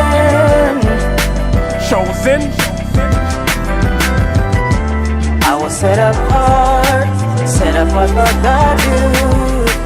Formed in His image. We're not the same as these other nations. Let me tell you why. We have a different kind of shine, a different kind of mind. The rhythm's not the same, we're on a different type of time. With a different kind of pace, a different kind of race. The season's not the same, we have a different kind of taste. A different kind of salt, we are so not them.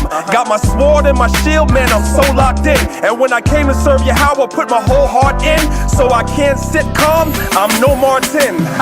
And that's a reach, y'all, chosen to teach y'all. Every Sabbath you can find us in the streets, y'all.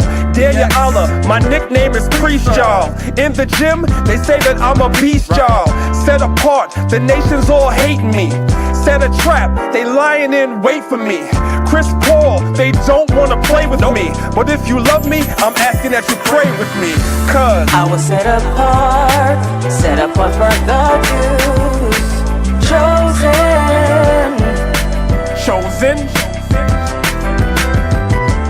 I was set apart for God's use. Formed in His image. Chosen. And thou art an holy people unto the Lord thy God. The Lord thy God have chosen thee to be a special people, chosen above all people that's on the face of the earth. That's Deuteronomy 7:6. That's you, black and Latin man. Chosen. That's you, black and Latin woman. Yeah. But we the chosen.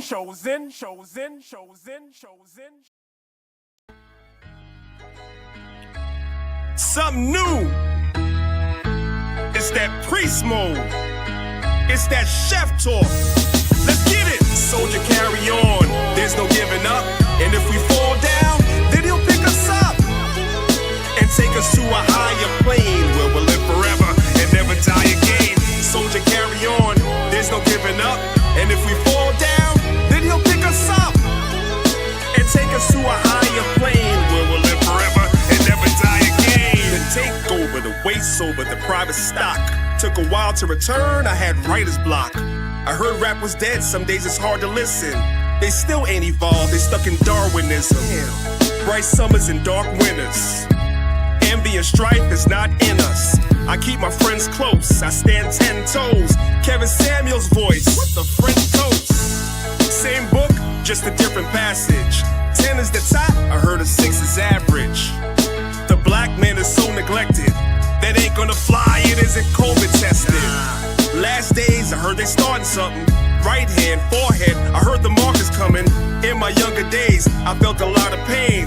Exhibition, it's really not a game. Soldier, carry on, there's no giving up. And if we fall down, then he'll pick us up and take us to a higher plane where we'll live forever and never die again. Soldier, carry on, there's no giving up. And if we fall down, then he'll pick us up and take us to a higher plane where we'll live forever and never die again. Carry on like the bag when you board the plane. I know you heard Dana Dane, I'm more of the same. Mixed with Eddie Kane, I'm a rapper but we not the same. Why you think they call me the chef? Every ball flame.